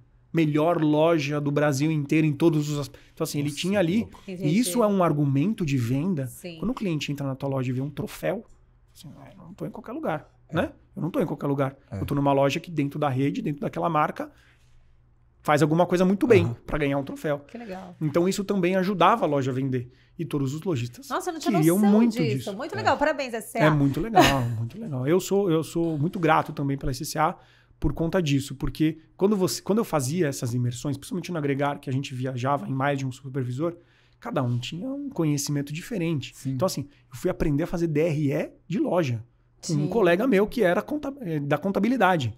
Então, ele falou assim, não, agora eu vou fazer a contabilidade da loja. Eu sentava do lado dele e ficava olhando ele fazer. Então, assim, quando você começa a ter outros profissionais que têm o mesmo cargo que você, mas que têm aspectos diferentes, o cara começa a te ensinar muita coisa. Né? Eu tinha as minhas qualidades, eu ensinava muita coisa para eles e eles me ensinavam também muitas coisas. Então, no final, era um casamento bom. Assim. A gente saía, era um grupo muito unido de supervisores, são meus amigos até hoje, e todo mundo cresceu profissionalmente por conta disso. E aí eu saio da supervisão de São Paulo, né, das 14 lojas que tinha no meu portfólio, e vou para fora do Brasil. Eu falei assim, Edu, você faz bem o que você faz, vamos tentar lá fora, né? Aí eu comecei a viajar, que foi uma experiência muito boa, mas foi quando eu percebi que eu sentia muita falta de casa e eu dou muito apreço para minha vida pessoal e para conquistar coisas que não tem a ver com profissão. Certo. Porque quando você trabalha com supervisão, você viaja pra caramba, né? Sim. E a primeira vez que você vai pro Chile é legal pra caramba. A 10ª vez que você vai pro Chile, ficar em hotel e loja, é chato pra caceta. Então, assim... e às vezes eu fazia uns circuitos, assim, óbvio, até pra otimizar a parte financeira da viagem, eu fazia, sei lá, Paraguai, Uruguai, Argentina, voltava. Entendi. Aí ficava um fim de semana. Aí fazia Chile, Peru, Guatemala, voltava. Aí fazia Peru, Guatemala, México, voltava. Nossa. Aí teve uma vez que eu fiquei um mês em Angola. Nossa. Que tinha uma loja em Angola. Ainda tem, acho. E nessa época você casado, namorava? Não tinha o que fazer, não né? Tinha Porque como, não tem. né? Então, aí essa parte da minha vida, e não só isso, né? Meus amigos, minha família, né? Eu queria um relacionamento sério, não conseguia. E não dá, assim, é impossível você manter qualquer coisa da sua vida pessoal fazendo isso. E eu acho que eu tive um pequeno burnout também que me... Né, eu trabalhava muito, eu estava sentindo férias há um bom tempo, então eu falei, não acho que é isso que eu quero, assim, né? Vamos tentar voltar para a cidade de São Paulo. E aí eu falei, não, vou voltar. E aí eu volto, e na época a gerente, que foi minha gerente na Delano, estava sendo gerente na Florência da Gabriel Monteiro da Silva. Ela falou, vem pra cá. Eu falei, mas o que você tem pra mim? Ela, consultor comercial. Eu falei, bom, você fazer isso bem. Aí ela me mostrou o projeto da Florência. Eu falei, nossa, cara, que loja, meu Deus. Trouxeram o Dror, que é um designer de renome mundial para desenhar a loja. Não, e aí, investimento ferrado da Florência. E a Florência, assim, desde que a Florência era a Florência, eles queriam ter uma loja na Gabriel Monteiro da Silva. Só que a Gabriel Monteiro, ela é muito peculiar. Ela é disputadíssima, apesar de ser muito cara. Então, assim, tem fila. Se você não quer ter loja lá, se você tem uma loja e você quer... vou vender... Já tem 3, 4 caras querendo comprar. Sim. Porque o metro quadrado é muito disputado. Porque lá se vende muito. E ela é muito a cara do alto padrão. Porque Ela alto padrão é muito a cara do isso. alto padrão. É a exclusividade num nível assim. Exato. Então, assim, todos os melhores arquitetos de São Paulo compram lá. Dinheiro já não é mais problema. Aí já é outra coisa, Exato. né? É muito legal ego, né? isso. Assim, então, comprei na Gabriel, etc. Exatamente. Então, assim, tem um monte de coisa que envolve. E aí, a Florência estava abrindo essa loja. Eu falei, nossa, vamos lá. Me mostrou o projeto, me mostrou como ia ser e tal, tratativa. Terninho para todo mundo, né? O rooftop da loja é um restaurante. Tem um chefe lá que fica cozinhando para todo mundo. Nossa. Não, é fantástico. Teve 8 festas de inauguração. Uma delas tocou a Loki. Sabe? Tipo, umas coisas muito... o buffet também fantástico. Comi bem pra caramba. Eu trabalhei um pouco numa, mas foi lá em Santos. Em Santos, é. Aí eu vim numa festa aqui na República do Líbano também. Nossa. Não, é fantástico. Eu sou fã também da Florência, porque é uma... eu sou fã de todas as empresas. Isso que eu ia falar. A fábrica da Florência é Cada fábrica é um pouco sensacional. diferente. Assim, a da SCA, tecnologia muito assim, elevada, mas é uma tecnologia que alinha um pouco com a pessoa, né? Então, assim, tem sempre uma pessoa ali, né, gerenciando as máquinas, etc. A Unicasa, ela tem uma máquina, né? Pode ser uma máquina que ela é uma linha, que só existe 3 no mundo. Uma aqui, uma na Alemanha e uma nos Estados Unidos. Que ninguém encosta na chapa. Nossa. Então a chapa sai do estoque, entra robô, tá não sei o quê, faz todo o corte, usinagem, cola a borda, não sei o quê, entrega embalado. Você fala, caraca, e você anda por cima dela. E a Florência, ela também vai um pouquinho pro lado da SCA, que é a aliança entre o industrial com o manual, com o artesanal. Então você vai no departamento de pintura da Florência, tem só mulheres no final do processo produtivo, checando peça a peça. Legal. Vai olhando para ver se tá tudo não sei o quê, ver se tem a celulite, se a pintura tá bem feita. Então, assim, cada fábrica tem uma coisa espetacular. Assim, eu sou apaixonado por fábrica, então eu sou fã de todas. Assim, é muito engraçado. Tem algumas que eu não conheço ainda. Eu acho que a Florência, acho que ela se destacou também bastante por conta dessa parte mais humanizada do negócio do projeto, né? Sim. E aí ela entregava coisas que as indústrias que estavam muito no auge não entregavam. Que as indústrias tinham muito padrão e a Florência ela sai disso. Ela sai do padronizado. Quando você analisa assim marcas, né, assim, o caminho do móvel planejado assim a nível institucional, você vê que algumas marcas nasceram e sempre atenderam um alto padrão. E outras que perceberam, nossa, olha ali. Isso. Ali tem grana pra caramba, eu também quero.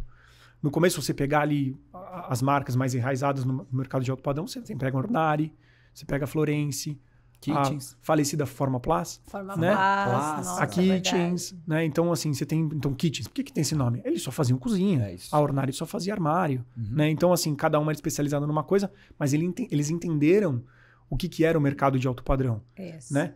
Você entrava... A Ornari percebeu isso, eu acho fantástico isso. Eu tenho um amigo pessoal que foi diretor comercial da Ornari durante muito tempo. Legal. O Sérgio Spadari. Tava com ele, inclusive, na semana passada. E E eles tiveram uma sacada muito legal, assim, o que o mercado de alto padrão precisa, né? Então, você entrava numa loja da Ornari, quem te atendia era o arquiteto. Isso. O projeto executivo era feito na engenharia. Ó. Você entendeu?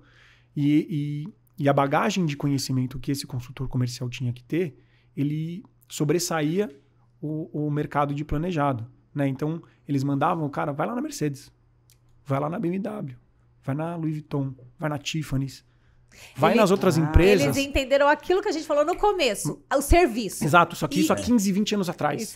Você entendeu? Então, assim, isso fez com que... Tá, né, exato. onde tá. Então, assim, eles entenderam isso e aí, quando o cliente chegava na loja, a distância entre vendedor e cliente não era tão grande. Ou mesmo o arquiteto. Porque hoje eu falo muito... Quando eu estava na SCA, eu dava muito treinamento comercial também. E eu falava duas coisas principalmente. Eu falava, consultor comercial tem que ter repertório. Se você estiver mais próximo ainda do biquinho ali do alto padrão, seu repertório tem que ser bem grande. E quando eu falo repertório, é repertório próximo do teu, né, do que você faz e repertório diverso. Então, a minha gerente na época falava muito assim, Edu, eu sou do móvel planejado, mas eu sou especialista em eletrodomésticos e eletrônicos. Ótimo. Então, assim, quando a pessoa começava a falar de projeto com ela, ela sabia o forno que você precisava, o cooktop ou o fogão que você precisava, a geladeira. Ela já entregava além, entendeu? Coifa, sucção da ela coifa, entendia não de sei o quê, coifa, tudo. aí pedras e revestimentos também entendia. Então, assim, hoje, se você quer se diferenciar dentro do mercado, é um bom caminho para você seguir. Conheça mais coisas que permeiam ali esse mercado e outras que não permeiam. Porque se você sentar numa mesa e você está conversando com uma pessoa sobre o projeto, se ela entende que você vai além daquilo que você faz, ela fala, não, esse cara está dentro desse mercado, ele entende do que ele está falando e ele vivencia isso. Ele realmente é um especialista. É um especialista. Tem muita gente que quer comprar com um especialista. Então, é um bom caminho a ser seguido. E você consegue gerar mais confiança na Confiança, pessoa. Quanto mais você mostra que sabe, quando eu digo mostra que sabe, eu tenho medo da pessoa achar que é você parecer que sabe, porque não é isso. Sim. Quanto mais o cliente percebe que você conhece, mais confiança você transmite. gera do outro lado e venda, ela só acontece se existir a confiança. Sim. Então, assim, eu vi um outro podcast que vocês falaram sobre modelos de mundo ali, aditivo, sinestésico, visual. Acho que é um bom caminho para ser seguido. Eu não acho que um consultor tem que ser psicanalista ou psicólogo. Não. Você não tem que, né, esmiuçar a mente da pessoa para poder vender para ela. E eu vou falar uma coisa pra você. É coisa que você tem que detectar em 5 minutos. Ferramentas O cara, de eu vou venda. falar mais alto, vou falar mais baixo, vou acelerar, é isso que você tem que perceber. Ajustes. Você tem que ter um padrão que tem que ser simples. Sim. Tem que ser simples. Eu odeio cagar regra de internet. Né? Do que o cara vai lá e ele fala, sabe, você tem que acordar às 5 horas da manhã, Tomar um banho gelado. tomar um banho gelado para ser milionário. Não é isso, né? Eu acho que eu gosto muito de eficiência e sempre tentei passar isso para quando eu fazia os treinamentos. Então, quando você vai fazer, né, um processo de venda, tente ser simples e eficiente. E esse é um bom caminho para seguir, porque são pequenos ajustes que você faz no atendimento que vão surtir efeito. Então, isso em todos os aspectos. Se você lá no começo identificou que é um auditivo, o cara vai... Aí você já vai seguir dentro de uma linha do auditivo. Esse cara ele se prende a argumentos técnicos, ele compra segurança, ele não se importa tanto assim com status, eu preciso falar isso para ele. Aí a condução e as perguntas vão ser de um jeito, a apresentação de um vai ser de um jeito, você vai sentar e organizar as informações com ele de um outro jeito. Ele é uma pessoa que anda na cabeça dentro por processos. Não queime etapas com um auditivo. Se você queimar etapas com auditivo, vai te parar. Peraí, a gente não resolveu isso aqui ainda. Né? Então, assim, na hora de negociar, apresenta um preço cheio para um auditivo. Né? 27 mil. O cara vai olhar para você assim, tudo isso que a gente orçou deu 27 mil? Né? Não, apresenta R$ 27,05,22. É isso que ele quer ver. A realidade. Porque ele se move a segurança. Esse cara, se você não der argumentos técnicos para ele mostrar que você é um especialista, aí ele não vai comprar com você. É isso mesmo. Aí ele não vai comprar. O visual é diferente. O visual, ele não vai se prender tanto a técnica. Só de você falar toda essa história, eu já cansei. Exato, né? Eu digo isso porque eu sou visual, então. Eu sou duo, porque eu devo ser chato pra... Se eu fosse o vendedor que vende pra mim, eu ia me odiar, porque eu sou... O Renato fala, já que eu sou duo, né? Eu sou visual e auditivo. Eu sou os dois. Então, assim, eu tenho um amigo meu que dava treinamento na SCA, que ele é os três. Nossa! E ele fala, eu sou praticamente maluco, assim, né? Max, um treinador fantástico. Que, inclusive, se um dia vocês tiverem oportunidade, vale a pena trazer. Com certeza. Hoje, ele é um apaixonado por esse mercado. Ele faz viagens de férias para aglutinar conhecimento e disseminar nos treinamentos. Doido. Gente do céu, vamos trazer ele aqui. Mas o visual é aquele cara que ele vai comprar, né, outros aspectos do que um auditivo. Então, ele vai querer status, ele vai querer uma agilidade muito maior no atendimento. Se você demorar, se você não entrar no ritmo dele, ele não vai gostar de você. Ele tem que entender que você entende um pouco do cenário da vida dele, ele vai querer se provar para você por muitas vezes e você vai ter que dar aquela bajulada, né? E o sinestésico é aquela pessoa mais visual, sensorial. E isso em cada aspecto no atendimento, se você aplicar essa pequenininha teoria, porque essa não é difícil, né? Se aí você começa a capilarizar muito, no sinestésico tem 6 tipos, no visual... Não, o cara esquece. Aí também exigir demais do consultor, o cara vai ficar maluco. Aí ele vai virar psicanalista, não vai virar vendedor de imóvel. Aí é mais importante aquilo que você estava falando. É mais importante você saber um pouco de outras coisas para ter assunto, repertório ali na mesa, do que ficar se prendendo. Exatamente. Você tem que entender que esses modelos de mundo é uma ferramenta. É uma ferramenta de trabalho. É uma ferramenta de trabalho. Você saber usar isso aqui, aí ok, beleza, mas se envolve em outras coisas, se especializa em outras coisas. Exato. Assim, né? Aí o cinema visual. E aí, para cada coisa, e nos meus treinamentos eu fazia muito isso. Porque é uma coisa simples. Sim. Eu aprendi isso lá na Universidade da Unicasa, aí eu apliquei isso a minha vida inteira no meu espectro comercial e deu certo. Sim. Né? Não vou te falar que eu perdi, que eu não perdi, eu perdi algumas vezes, mas... Até porque acontece, né? Faz parte. Eu quero perder, inclusive. Né? Sim. Não quero ganhar todas, até eu quero pra perder. entender por que está acontecendo aqui. Exato. Né? Eu preciso entender por que eu acerto. Isso. Né? Tem muito lojista, quando ele dava com loja, eu falava assim, você sabe por que você acerta? Aí você fala, não. Aí o cara, não. Esse é o pior. Eu quero ter eu quero dar certo, né? Eu quero colher os louros de uma coisa que eu entendi por que eu tô colhendo. Perfeito. Né? Se você virar milionário e você não sabe por quê, se você perder tudo, ferrou. Como é que você vai voltar a ser milionário? Acabou. Né? Então é importante você saber o porquê que você chega lá. Então eu falava muito, você vai abrir uma gaveta. Pegava um consultor lá, abre uma gaveta. Eu sou um visual. Como é que você vai me apresentar essa gaveta? Né? Aí você vai falar, olha essa gaveta, olha essa como ferragem. Ela abre, essa ferragem é da Blum, ela é austríaca. Blá, blá, blá. Um auditivo, como é que você vai fazer? Escuta o som dela fechando, né? Você tem que... O sinestésico, sente essa gaveta, sente ela fechar, porque cada um vai ter um tipo sensorial de comportamento de consumo. Não significa que é a personalidade da pessoa. Isso. A sua personalidade é uma coisa, o seu comportamento de consumo é outra. Né? Eu posso pegar um serial killer e o rei da Espanha.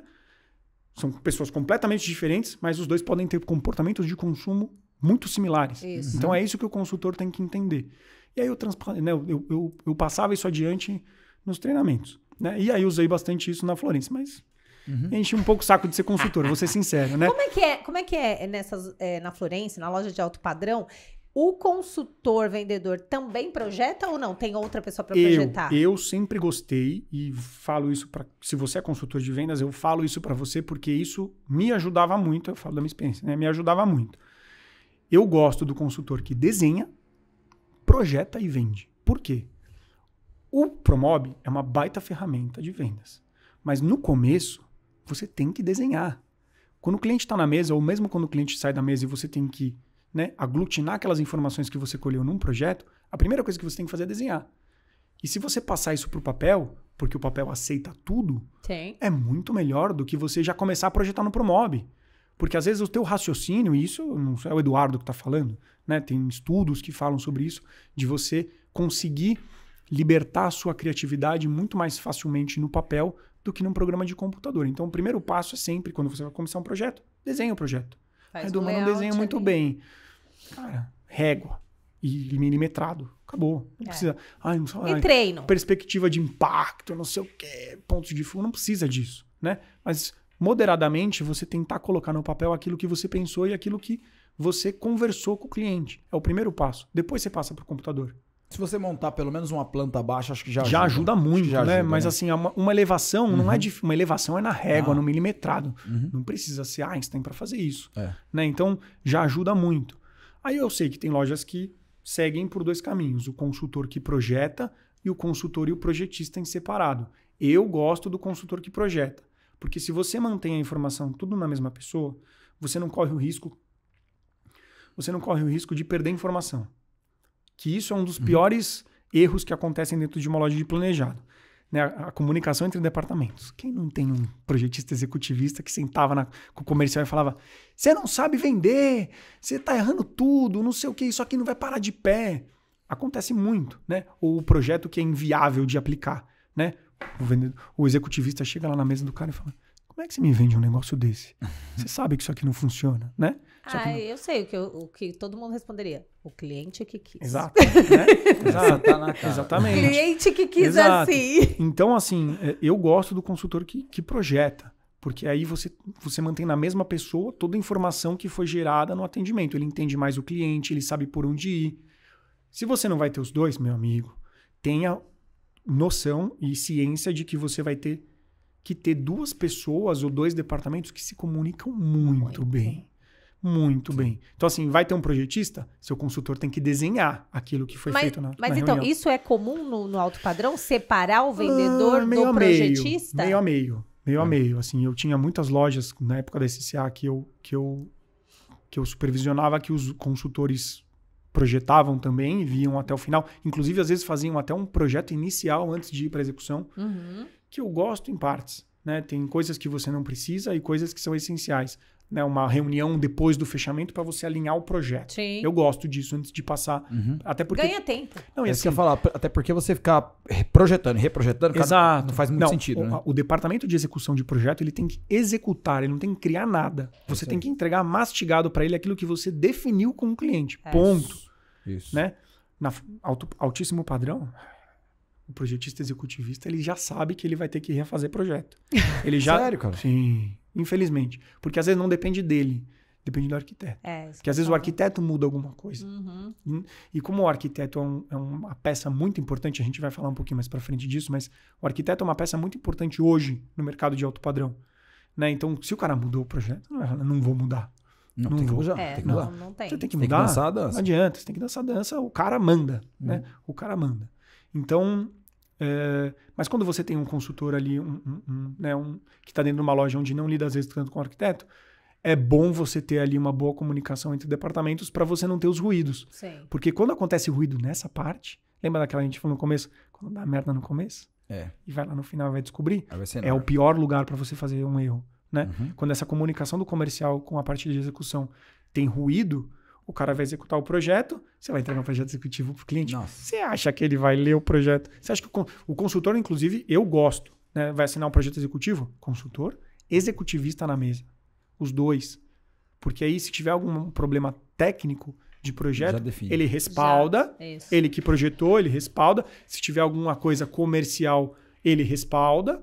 Porque aí o comercial, eu combinei realmente com o cliente, foi passar. Você entendeu? É uma reunião de alinhamento para seguir adiante. Assim, não foi para a fábrica, um abraço. Se tiver algum erro, vai ser captado só na obra. Então tem que ter muito cuidado nessa parte. Né? E aí, quando você lida com um alto padrão, você aumenta a complexidade. Que é isso que, cara, assim, quando você dá muita opção para uma pessoa, ao mesmo tempo você abre um leque muito grande de erros que você pode cometer. Né? Quando você vende um negocinho ali, falta de comunicação. Falta de comunicação, cara. Acho que a mais difícil é essa. Exato. Né? Então, assim, né? Entrega um closet com um closet, sei lá, um closet num ambiente de 50 metros quadrados. Que você errou a cor do perfil da porta. Meu Deus do céu. E cada porta custa R$10 mil. O que você vai fazer? Né? Então, assim, esses erros não podem ser cometidos. Eles são cometidos hoje? São. Tem muita loja que comete esse erro. A tarefa, né, do administrador e do gerente é mitigar esse erro. Cara, isso não pode acontecer. Então você tem que construir ali mecanismos de comunicação entre esses departamentos para que isso não aconteça. Isso. Porque isso mata qualquer loja. Não, pelo amor de Deus. Mata qualquer loja. Cara, eu acho que a gente tá falando aqui de alto padrão, ok, mas eu acho que se mesmo o mercado que não seja do alto padrão, se encaixar isso, cara, acho que voa. Vou. Eu acho que entra naquele nível que você tá falando ali de quase uma excelência ali. Vou. Né? De administração. Vou. E aí você volta e vai pra Florence. Aí eu vou pra Florence. Aí eu fico 2 anos na Florence. Como consultor? Como consultor. Mas, assim, quando você tem contato com uma supervisão, você lida com o mercado, né? Eu fui pra fora. Então, assim, o meu espectro ali, né, de experiência profissional, ele era amplo. E aí você volta para ser consultor, por mais que seja uma Florence na Gabriel Monteiro, tipo o supra-sumo da loja de planejado. Como se tivesse passado para trás, né? Para mim era assim, eu tinha dado um belo de um passo a nível de empresa, né? Mas a minha posição não era a posição que eu queria. E aí eu tentei procurar no mercado, infelizmente na época não estava encontrando. E eu acho que também às vezes não é nem isso que você falou. Às vezes também é questão do cérebro sentir falta das experiências. Exato, né? Talvez estivesse saturado, né? Então aí eu mudo de mercado. Aí eu vou para uma empresa de extração de minério. Nossa. Mármore, granito e quartzito. Que legal. Né? Não, pelo menos ainda. Aí eu vou para Vitória da Conquista. De extração. Você foi trabalhar lá. Eu fui trabalhar com a extratora, né? Que vendia os grandes formatos. Então tirava da natureza o bloco, seccionava, né? Dava todo o tratamento e vendia as placas. E aí eu fui chamado para ser gerente nacional. Então, que era uma empresa que vendia 98% para o mercado dos Estados Unidos. E eles queriam abrir mercado no Brasil. Só que veio uma coisa chamada pandemia. E aí eu fiquei 1 ano nessa empresa com pandemia. Gerente nacional de um projeto embrionário dentro de uma empresa que quer abrir mercado nacional sem poder conectar com as pessoas. Meu Deus. Possível. Aí no final de 1 ano, né, eu desenhei todo o projeto, né, do departamento, né, do mercado com o dono da empresa, mas no final ele falou, cara, pandemia, eu vendo em dólar, não vejo mais sentido da gente seguir. E aí eu mudo para uma empresa italiana, né, na verdade uma representante de uma empresa italiana da Florin, que eles falam na Itália, Florin, que é de revestimento, mas aí é de um revestimento ultra compacto, tipo o Decton. Ah, sei. Né, que também. Aí eu falo, beleza, saí daquele mercado que é um pouco mais rústico, né? Não tem nada a ver com a Florence. Nada, velho. Nada. Trabalho sujo. Nada, velho. Vende o produto como se fosse Coca-Cola. Sabe? Tipo, é tirador de pedido ainda. Tipo, eu vi assim eu vi que o mercado de planejado, apesar da gente ter muita coisa para melhorar, a gente está muito à frente a nível de serviço do que outros mercados. Sim, concordo. Não estou falando que o mercado de investimento age mal com os clientes. Não é por isso que eu... Né, não é por essa linha que eu estou seguindo. Mas tem muitas coisas que a gente já entendeu que outros mercados ainda estão entendendo. Né? Então, por exemplo, o arquiteto já é uma coisa que o mercado de imóvel planejado sabe de cor que é uma peça essencial. Tem muito mercado que está aprendendo isso ainda, que ainda tem arquiteto envolvido no projeto, não quero, né? Então, assim, eles ainda estão entendendo. E é complicado isso. É igual, vou falar igual ripado, né? Todo mundo reclamou. Meu, aceita que dói menos. Ele veio para ficar. Arquiteto é a mesma coisa. É chato, tem que pagar. Tem, ok. Aceita, porque existe e vai fazer cada vez mais parte. O que você tem que fazer para se adequar a essa nova realidade? Porque é isso. E as fábricas também já entenderam isso, né? As fábricas já entenderam isso. Exato, porque elas começaram a já personalizar mais as coisas. E antes era tudo aquela caixinha, né? Então, já mudou essa linha de raciocínio. E, assim, o mercado de arquitetura e decoração brasileiro, ele é aquém de muitos outros mercados no mundo. Porque aqui, apesar de existirem algumas regras, né, para você poder montar uma casa ou subir um prédio, não existem tantas. Então, o arquiteto brasileiro ele tem muito espaço para criar. Você anda pela cidade de São Paulo, cada prédio de um jeito. Vai para Paris, na França. O arquiteto de Paris ele quer se matar. Porque todo projeto que ele for construir tem trocentas regras, né, impostas pelo governo que você não pode, né, sair daquela casinha, porque senão você está, né, infringindo as regras de layout da cidade. Nossa. Eu lembrei do Ale agora. O Ale também começou a ir para Portugal e não sei mais para onde. Ele falou, Jaqueline, sabe o que a gente fez com o sushi, com a pizza? Então, o arquiteto brasileiro fez isso. Pegou creme cheese e passou nos projetos. Porque lá fora é tudo caixinha, tudo bonito, assim, simples. Sim. Aqui que a gente complica. A gente tem mais espaço para criar, né? A gente tem menos... não é tão barreiras, engessado, né? A gente tem menos barreiras, então isso faz... Na hora de botar pra funcionar, de colocar em prática, a gente dá um jeito. Dá. A gente faz funcionar. Aí que eu acho que a gente acaba estimulando mais Sabe por ainda. que que a Por gente- isso que o Niemeyer ficou, né? Esse grande arquiteto, sim. né? Tinham grandes engenheiros para fazer aquele negócio acontecer, né? Funcionar. E não só engenheiro, né? Executores O também. executor. O executor, Fazia mais quem mágica do que constrói, eles, quem constrói no Brasil, assim, eu gosto muito.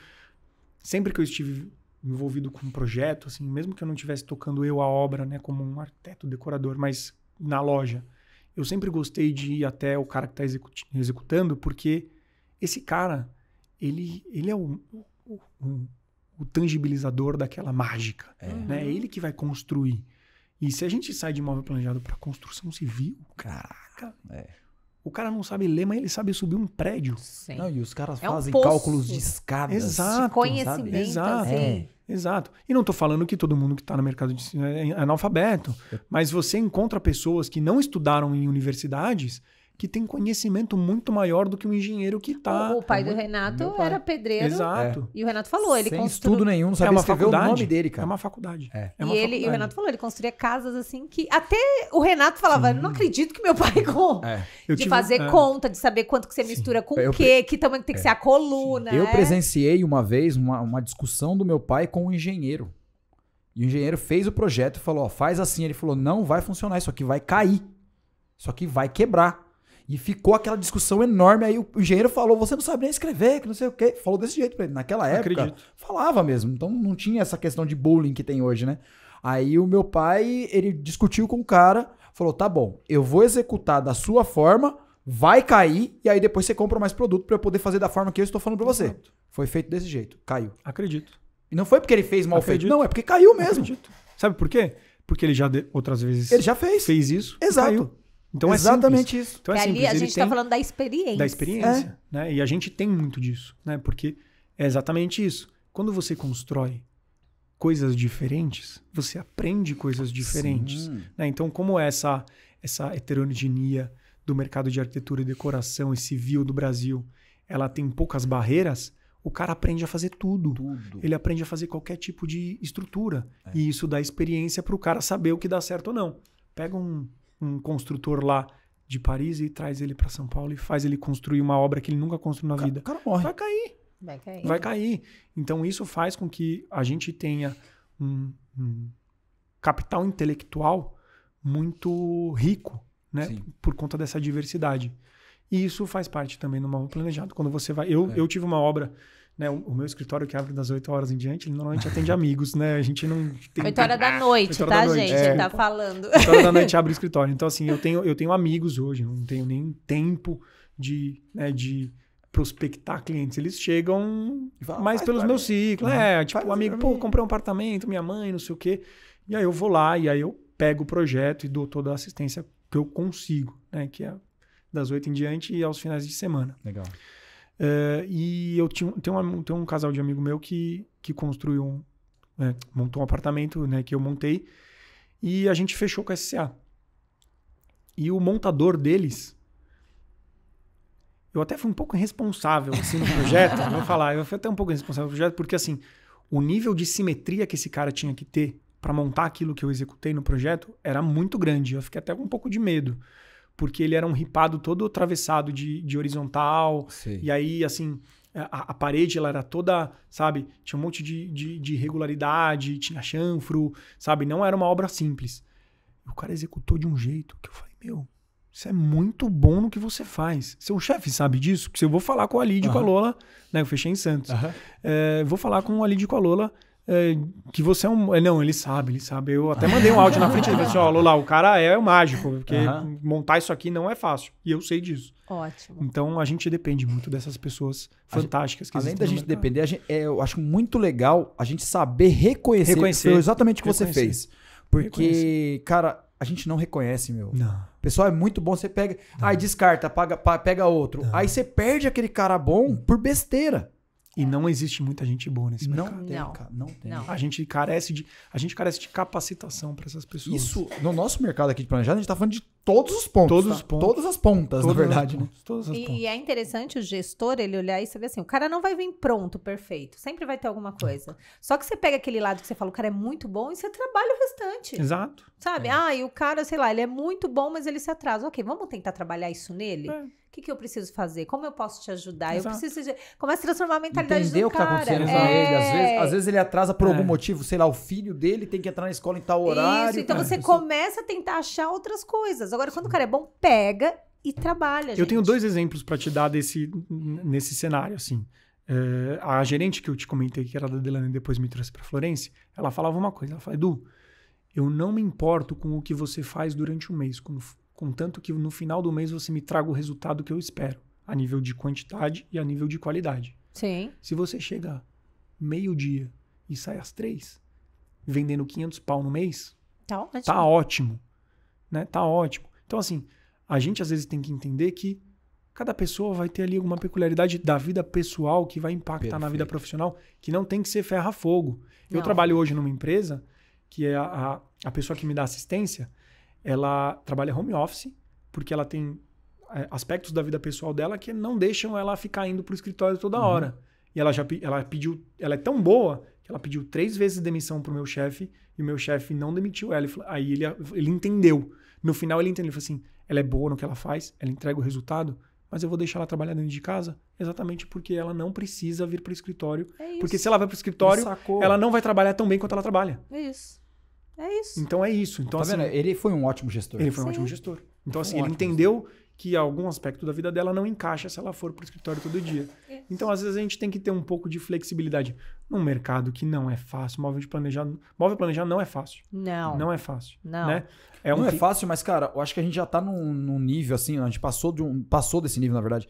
A gente teria saber que o horário de todo mundo tem que ser flexível, você tem que entender essas peculiaridades. Fugiu a palavra. Isso, de cada pessoa e tentar encaixar, adaptar. Meu, a gente mesmo, nosso escritório, a gente tava em Bento Gonçalves, tudo funcionando.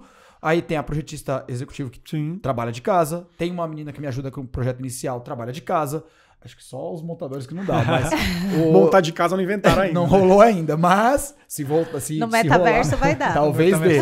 Talvez dê. Aí tem a que faz administrativo também, trabalhando de casa. Sim. Cara, sabe? Todo mundo consegue adaptar isso. Não tem mais esse negócio...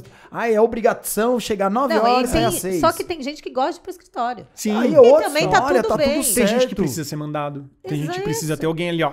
E tá o tudo certo. E o gestor, e aí é uma coisa também para você que é dono de loja entender que o teu papel não é só ser dono da loja. No sentido de que a loja é minha, eu mando aqui, eu tomo as decisões. Tá. Que você está muito mais ligado a gerir toda essa galera. E gerir essa galera é entender. Ele tem a necessidade, ele tem... Como que você vai fazer para cada um de nós que somos diferentes chegar no resultado que você precisa? Exatamente. Aí é onde o cara mostra se ele é bom ou não. Ele tem que identificar as partes boas e tentar trabalhar as partes ruins. Acho que essa é a chave do negócio.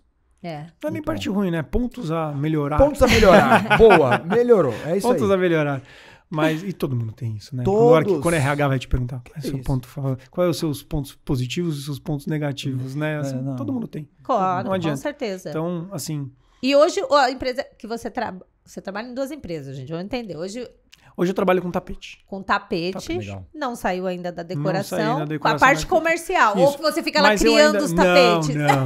Mas você tá como Eu sou gerente. Consultor, gerente? Eu sou gerente, legal. eu sou gerente de contas dentro da empresa e da exportação. Caraca, eu lido com as duas contas. E eu gerencio representantes comerciais. E você tá há quanto tempo lá? Eu tô há 1 ano. 1 ano. Legal. E o mais engraçado, assim, dessa minha posição hoje é que eu gerencio pessoas que não são meus subordinados. Olha que legal. São representantes comerciais. São empresas e pessoas que representam entendi. a minha marca no mercado vendendo o meu produto. Interessante. Então eu tenho que liderar pelo exemplo. Sempre. Sim. Porque eu não tenho voz ativa nesse cara. Eu não consigo chegar e mandar nele. Porque Você ele tem é que mais provocar sem mandar. Eu tenho que mostrar para ele que o que eu faço funciona. Então, e isso faz com que eu me torne cada vez mais exigente com o meu trabalho e, ao mesmo tempo, né, eu crio um laço de gestão diferente do que se eu fosse chefe. Porque quando você lidera, por exemplo, a pessoa vai, pelo menos, né, alguma parte ali, ela vai admirar você. Né, vai criar algum certo de... E, Eduardo, quando você lidera, por exemplo, você é obrigado a dar resultado. Sim, sempre. Porque esse sempre. é o foco. A pessoa olha e fala, tá, é lindo o que ele tá fazendo, mas dá resultado. Sempre. Aí quando você começa a mostrar o resultado, a pessoa fala, eu vou ter que copiar. Lembra? Teoria, prática. É você tem que ter os dois. Tem né? que ter os dois. O que tá no papel é bonito, mas será que funciona? A regra é mais ou menos essa. Quando eu ia fazer supervisão nas lojas, eu sentava um pouco com o cara e falava, olha, tem muita coisa que é linda. Você olha pro papel e fala, nossa, se eu fizer isso na minha loja... Mas toma cuidado para você não criar gargalos dentro da tua empresa, porque às vezes você vai começar a aplicar uma coisa que vai gerar mais dificuldade e menos eficiência. Sim. Né? Vamos dar o exemplo do consultor. Se você forçar o consultor a ser um psicanalista, a ter que entrar dentro da mente humana para poder tangibilizar uma venda, você vai criar um gargalo nesse cara. Sim. Porque em vez de atender 50 clientes no mês, ele vai conseguir atender só 5. E aí, se a sua taxa de conversão for 25%, Nossa. você entendeu? Ele vai vender para um cara. Concordo. Você entendeu? Então, a gente tem a matemática que o gestor tem que fazer, né? O jogo que ele tem que fazer é esse.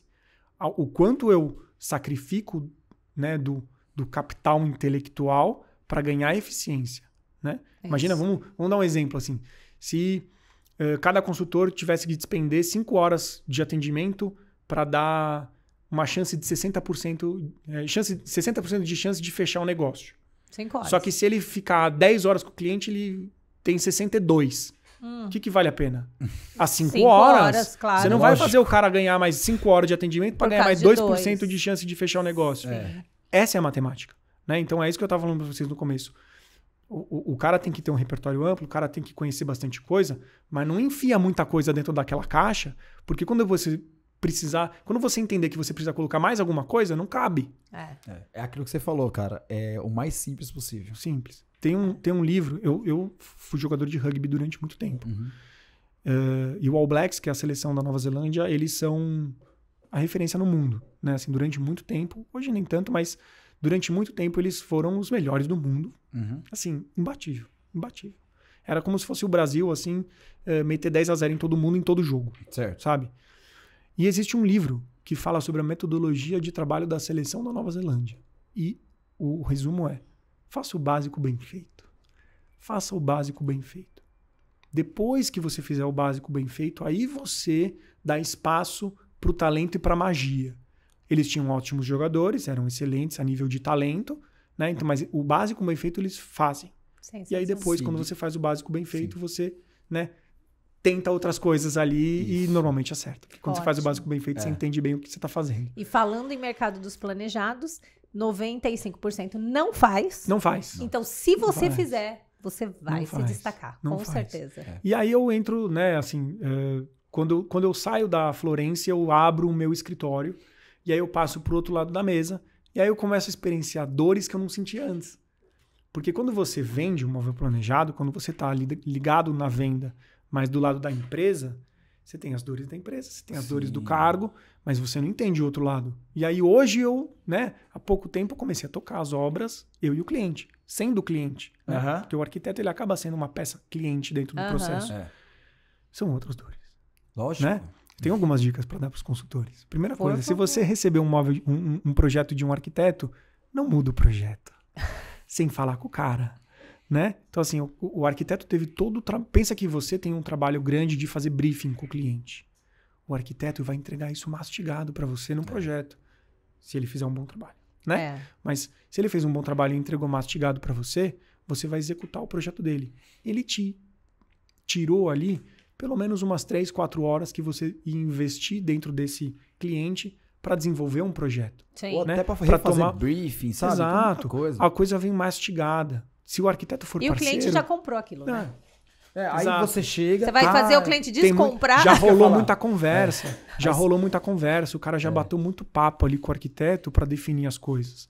Não toma a dianteira e sai mudando um monte de coisa, porque você não sabe o que foi conversado. Você não sabe. Outra, segue a risca. Se você pegar um cliente que está com o projeto e não está com o arquiteto, cara... Pergunta pra ele. Sim. Pergunta, vai perguntando, sim, né? Sim. Aí vai chegar uma hora que ele vai falar, pô, isso aqui me incomodou. Você muda só aquilo, você não muda o restante. Exato. Porque vai perder muito tempo. São caminhos diferentes. Sim. Eu gosto muito do caminho do arquiteto porque A peça arquiteto dentro de um projeto de imóvel planejado, ela é muito eficiente. Sim. Porque é um cara que ele entende o panorama geral da obra, então ele consegue interligar mais coisas que às vezes o consultor do imóvel planejado não está enxergando. Uhum. Né? Então, layout, revestimento, textura, aplicação técnica, etc. O arquiteto vai enxergar isso com um panorama maior. Sim. E quando entra na parte dos planejados, o consultor pode dar suporte. Né? Se você mantém uma relação boa com o arquiteto, com o passar do tempo ele vai começar a aprender. Né? A grande sacada do nosso mercado é a gente tem que educar o cliente e o arquiteto. O cliente é leigo, não faz parte desse mercado, então se você ensinar ele na vez que ele for comprar de novo, ele já vai saber. Sim. Então vai ser uma venda mais fácil. Tomara que seja com você de novo. Sim. Né? Se você atender bem, ele volta para falar com você. E o arquiteto, que vai te trazer outros projetos, se você ensina esse cara, você nunca mais vai ter aquela barreira, aquela dor de cabeça, porque ele já vai saber. E o arquiteto hoje tem que saber de tudo. Tudo. O cara tem que saber, ele tem que ser especialista de móvel, ele tem que ser especialista de móvel planejado, de revestimento, de esquadria de alumínio, de vidro, de gesso, de iluminação, de elétrica, de hidráulica. Esse cara tem que ser tudo. Tem que ser tudo. Por quê? Porque E tem que ser comercial também. e tem que ser comercial, e tem que ser, né, Psicólogo. TikToker e Psicó- né, e Instagrammer, porque senão o negócio dele Verdade. não anda. Então, assim, hoje o cara tem uma bagagem tão grande que a loja de planejado consultor, se você conseguir dar um suporte para esse cara vai ser seu parceiro. E ele é uma peça-chave no fechamento, porque esse cara traz o cliente mastigado e ele já vendeu para você. Verdade. Tem cliente, eu já atendi isso. Eu era um vaso no atendimento, porque o arquiteto apresentou o showroom para mim. Nossa. Eu tava ali só representando a empresa, Aham. porque o cara já era muito parceiro meu, ele confiava muito na empresa, confiava muito em mim. O cliente entrou na loja, ali, ó, seu projeto tem isso, seu projeto tem aquilo. Tchau. A gente sentou na mesa, ó, o contrato, não sei o que, negociação, fechou, acabou. Perfeito. Ele saiu da loja e eu falei assim, caraca, Perfeito. velho, não mexi $1, não fiz nada aqui. Muito E o bom. cara fechou pra mim. Então, se você entende essa peça-chave, se você trata bem esse cara, é o melhor dos mundos. Como é que você vai saber se o arquiteto é muito teu parceiro? Quando você começa a projetar pra ele. Eu tinha alguns arquitetos dentro da minha carteira que o cara me entregava uma planta baixa. Sim. Ele virou o cliente, sabe? Sabe o cliente que chega na loja e te entrega uma planta baixa e fala Aham. assim, projeta pra mim? Só que a diferença é que você já conhece aquela pessoa e você já sabe a linha de raciocínio do projeto. Então você já sabe o que ele gosta. Aham. Você já sabe como ele projeta. Ele te dá alguns toques, né? Sim. Mas você começa a projetar pra esse cara. Se ele te dá uma planta baixa e fala assim, projeta pra mim, sendo que ele é um cara recorrente, não é qualquer cara que vai chegar ali, né, Sim. vai te dar uma planta pra você projetar, mas se ele é um arquiteto já muito parceiro, ele faz isso com você, você já conseguiu, né, uma posição dentro do escritório dele que não é muita gente que tem. Não. Porque se ele pede pra você fazer isso, significa que ninguém mais vai fazer isso. Isso. E aí o projeto dele é o teu projeto. Exato. E aí o que ele vai vender pro cliente? O projeto que você fez. É. Acabou. E é isso. E a E sacada aí é o que eu essa. disse, e é o que você disse, né? Você acaba já dessa maneira educando ele, ó. E você educa ele. Aqui eu tenho que colocar isso porque é o que eu tenho, Exatamente. aqui a melhor solução é essa. Eu, às E vezes, aí tenho da que falar. próxima vez ele já vai no que, ó, o Eduardo tem aquilo, eu já tinha falado disso, Exato. Não, ele já começa a Facilita vender pra a você. vida. Exato. É isso. E assim, isso, e aí ó, volto a falar de bagagem, assim. Quando você trabalha no mercado de imóveis planejados e você lida com arquitetos, o teu projeto fica muito melhor. Nossa, é outra coisa. Imagina, eu trabalhava na Florência, eu recebia projeto dos melhores escritórios de arquitetura de São Paulo. Como é que o João Armentano projeta? Como é que a Débora Guiar projeta? Como é, sabe, nomes grandes, assim, a Thier, sabe, uns Davi Bastos, uns caras que projetam, tem um projeto fluindo dentro do escritório dele que nem água. E aí você recebe esse projeto, você entende Qual é a pouquinho, dinâmica daquilo? qual que é a dinâmica daquilo, as coisas que ele experimenta, não sei o que, você começa a entender um pouco mais. E Então- eu acho que o importante também é você não ser. Que palavra que eu posso usar? Você não criar um bloqueio em relação a isso. Não, Porque eu acho que o que faça acontece isso. muito com o projetista é ele criar um bloqueio do tipo. Arquiteto não sabe, arquiteto Não erra, faça arquiteto. E, sim, arquiteto erra, arquiteto não sabe, arquiteto não sabe. É Da o que eu mesma forma disse. que Gente, você a também. realidade é essa. Mas, Jaque, da mesma forma que o projetista também erra também, sabe? Faz as coisas que não é coerente. Sim. Então, a gente tem que entender que ele é um ser humano também.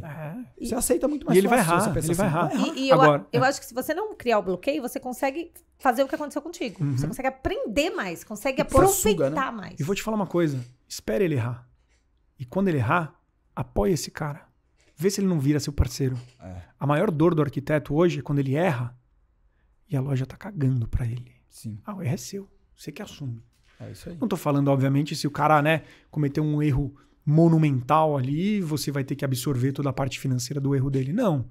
Mas ajuda esse cara. Sim. Ajuda esse Dá cara. um suporte. Porque é isso que vai fazer a diferença. Todo mundo atende bem arquiteto, todo mundo dá presentinho, todo mundo dá ali. Dia do arquiteto, o cara recebe 200 milhões de caixa de panetone, não sei o que. Mas não é isso que conta. Não é. O que conta é o que tá na obra do cara. Agora me diz uma coisa, Eduardo. Hoje em dia, o público mais baixo, o público B, até o público C, todos os clientes têm vindo muito com projeto de arquiteto. Sim. Aliás, hoje para você conseguir projeto de arquiteto, você faz digital, né? A gente tem uma cliente que ela baixou um aplicativo e pagou quanto? R$200? Foi bem barato, foi tipo isso mesmo. Foi bem E barato. aí fizeram lá um projeto para ela. Mas é o que eu disse. O que eu sinto muito, tá? Quando eu converso com os projetistas. E com certeza alguns cortes aí que o diretor vai fazer vai gerar algumas polêmicas quando a gente fala de... Toda vez que fala de arquiteto é uma polêmica. É isso aí. Só que eu olhando daqui, eu vejo exatamente o que eu disse. O negócio tá aqui, veio pra ficar e a gente não tem escolha. A gente se adapte. O que você enxerga que o projetista, assim, como ele tem que olhar isso? O que ele... você pode dar de dicas? Eu acho assim que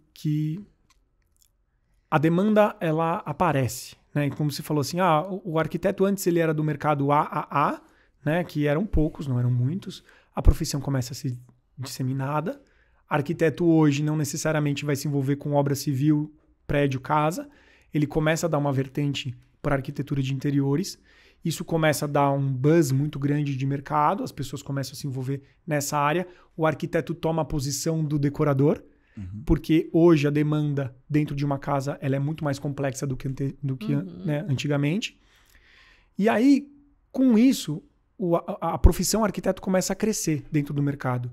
E aí o pessoal que é da faixa C, faixa B, etc., eles começam a perceber o valor desse cara dentro de uma obra, porque às vezes ele já viu alguém ou ele já participou de uma obra que deu um monte de cagada. E aí ele fala, não, eu vou contratar uma pessoa, vou chamar uma pessoa, vou baixar um aplicativo, enfim. Mas ele vai buscar soluções dentro do mercado que tá mais acessível para melhorar aquele projeto daquela casa dele.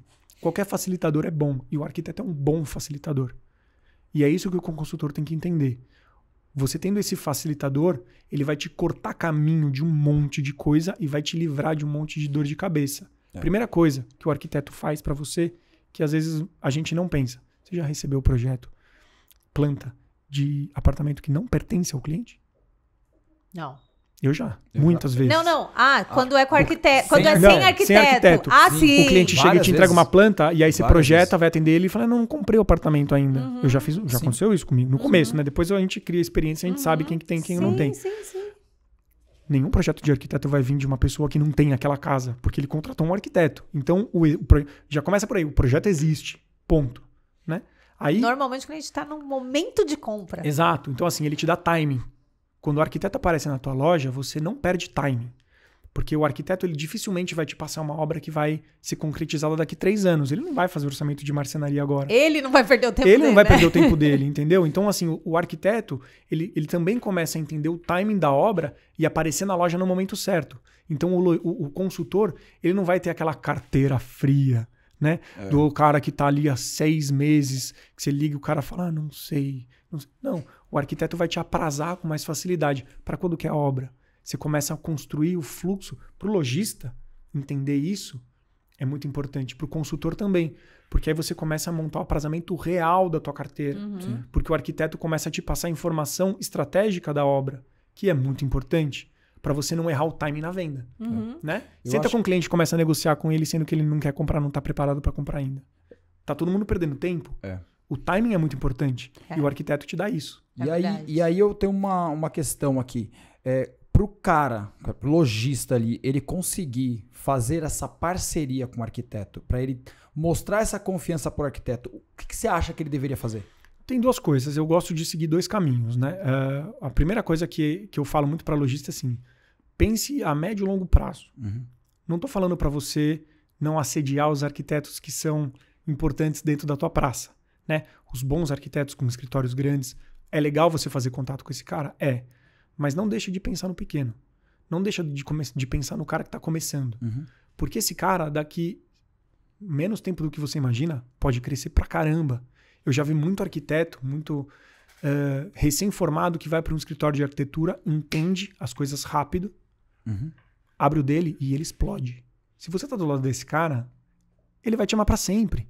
Porque você olhou pra ele quando ninguém olhava. Certo. Legal. Né? Se você passar na frente do Atier von Haar ou do João Armentano, ele deve receber 500 milhões de ofertas e de gente lambendo, etc. Você entendeu? Se você vai ser só mais um. Para você se destacar desse cara, você vai ter que ter um investimento de tempo financeiro muito grande. Sim. E até uma pontinha de sorte. Até um ponto de sorte. Você fazer o quê? Você vai levar vai levar o cara para Maldivas? Né? Você entendeu? Olha, para você se destacar. Sim. Então, assim, é importante você fazer contato com esse cara. Mas não é esse cara que vai te dar o resultado, né? A menos que, obviamente, né? Falando uma Florência da Gabriela Monteiro da Silva. Ela também tem, né, a vitrine, né? Eu acho que mas foi uma vitrine muito cara. Sim. Eu também acho que ela precisa. Precisa, mas não assim, é uma vitrine muito cara. Para quem não tem uma Florência na Gabriela Monteiro da Silva, a minha dica é... E não tem esse nome todo? Vai atrás de arquitetos que ou estão no começo ou mais ou menos no meio da carreira e que não tem tanta visibilidade assim, porque às vezes você vai encontrar cara que tem obra pra caramba. Sim. Até porque ele só não gosta de Instagram. Sim. Você entendeu? Eu tinha arquiteto na minha carteira que ninguém conhecia. Só que esse cara fechava muito mais negócio comigo do que os outros. Então. Você entendeu? Só que eu tratava muito bem esse cara. Esse cara, ele recebia contato meu toda semana, eu respaldava ele nas obras, eu entendia quem era ele, então eu me aprofundava no escritório. Né? Então, realmente, vocês, quando o pessoal do alto padrão, por que eu tô dizendo isso? Porque foi o que ele disse. O alto padrão já há anos aprendeu que é o arquiteto. A gente agora, público B, público C, que atende público B, a gente está entendendo isso agora. Então, por isso que eu estou frisando no conhecimento que você tem para a gente tentar ajudar e adequar aqui. Claro. Então, eu acho que aquele ponto que você falou lá no começo, quando você começou a falar de arquiteto, o arquiteto, antes de tudo, ele é seu cliente. Ele é meu cliente, com certeza absoluta. Você não separa, né? Você não separa assim, ó. Aqui veio o cliente, eu vou vender para ele, e aqui tá o arquiteto que é só o arquiteto. Não. Eu vou vender para o arquiteto. Imagina como se o arquiteto tivesse uma procuração do cliente. Ele responde também pelo cliente, né? Você vai começar... Quem começa a se envolver mais com o arquiteto, você vai perceber que às vezes o arquiteto assina um projeto executivo. Sim. Dependendo do arquiteto, ele fecha um negócio. Verdade. Eu já vendi para o arquiteto. O arquiteto, ele foi a pessoa que comprou o projeto para o cliente dele. E isso acontece com mais frequência do que a gente imagina.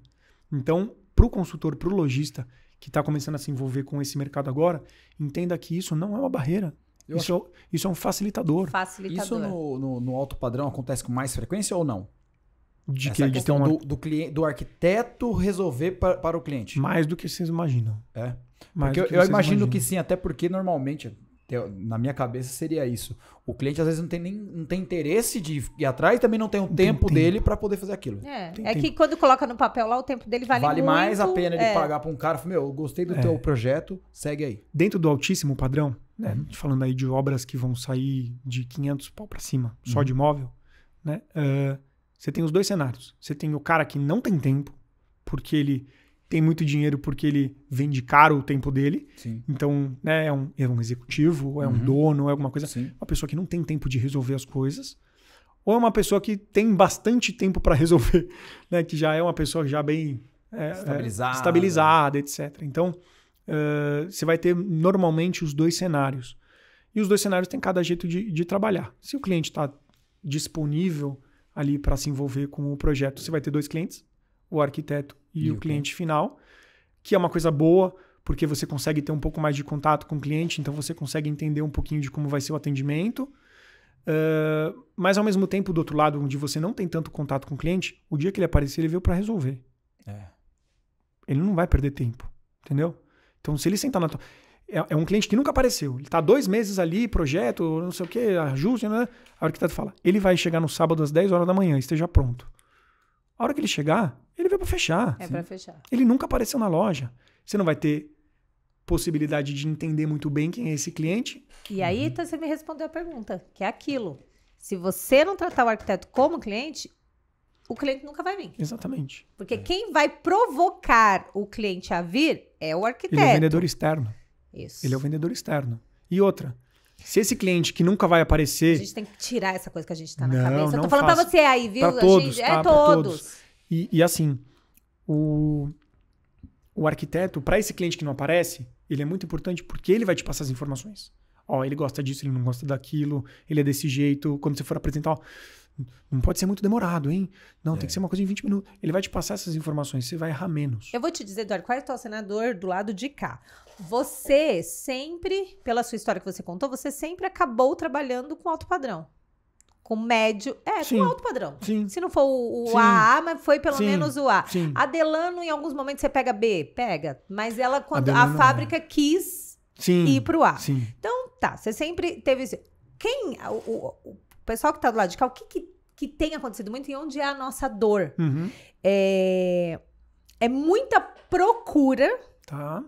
de arquitetos, de projetos de arquitetos, para pouco resultado. Tá. E onde eu enxergo que está o pouco resultado? É porque a gente não sabe ainda como fazer. E aí, a demanda que a gente recebe de perguntas é tipo assim, como que eu trato um arquiteto?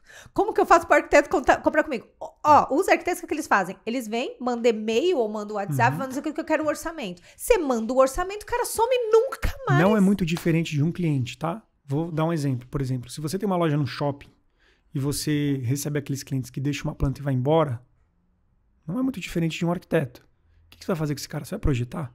Você vai perder o tempo com esse cara? A qualidade, o risco de você fechar esse negócio é muito pequeno. Muito pequeno. É a mesma coisa com o arquiteto. Então, o que eu recomendo fazer? Eu recomendo um estudo da carteira para você entender quem são os seus arquitetos. Primeiro, quem que eu tenho dentro dessa carteira? São esses os meus contatos. Estuda um pouquinho cada um deles.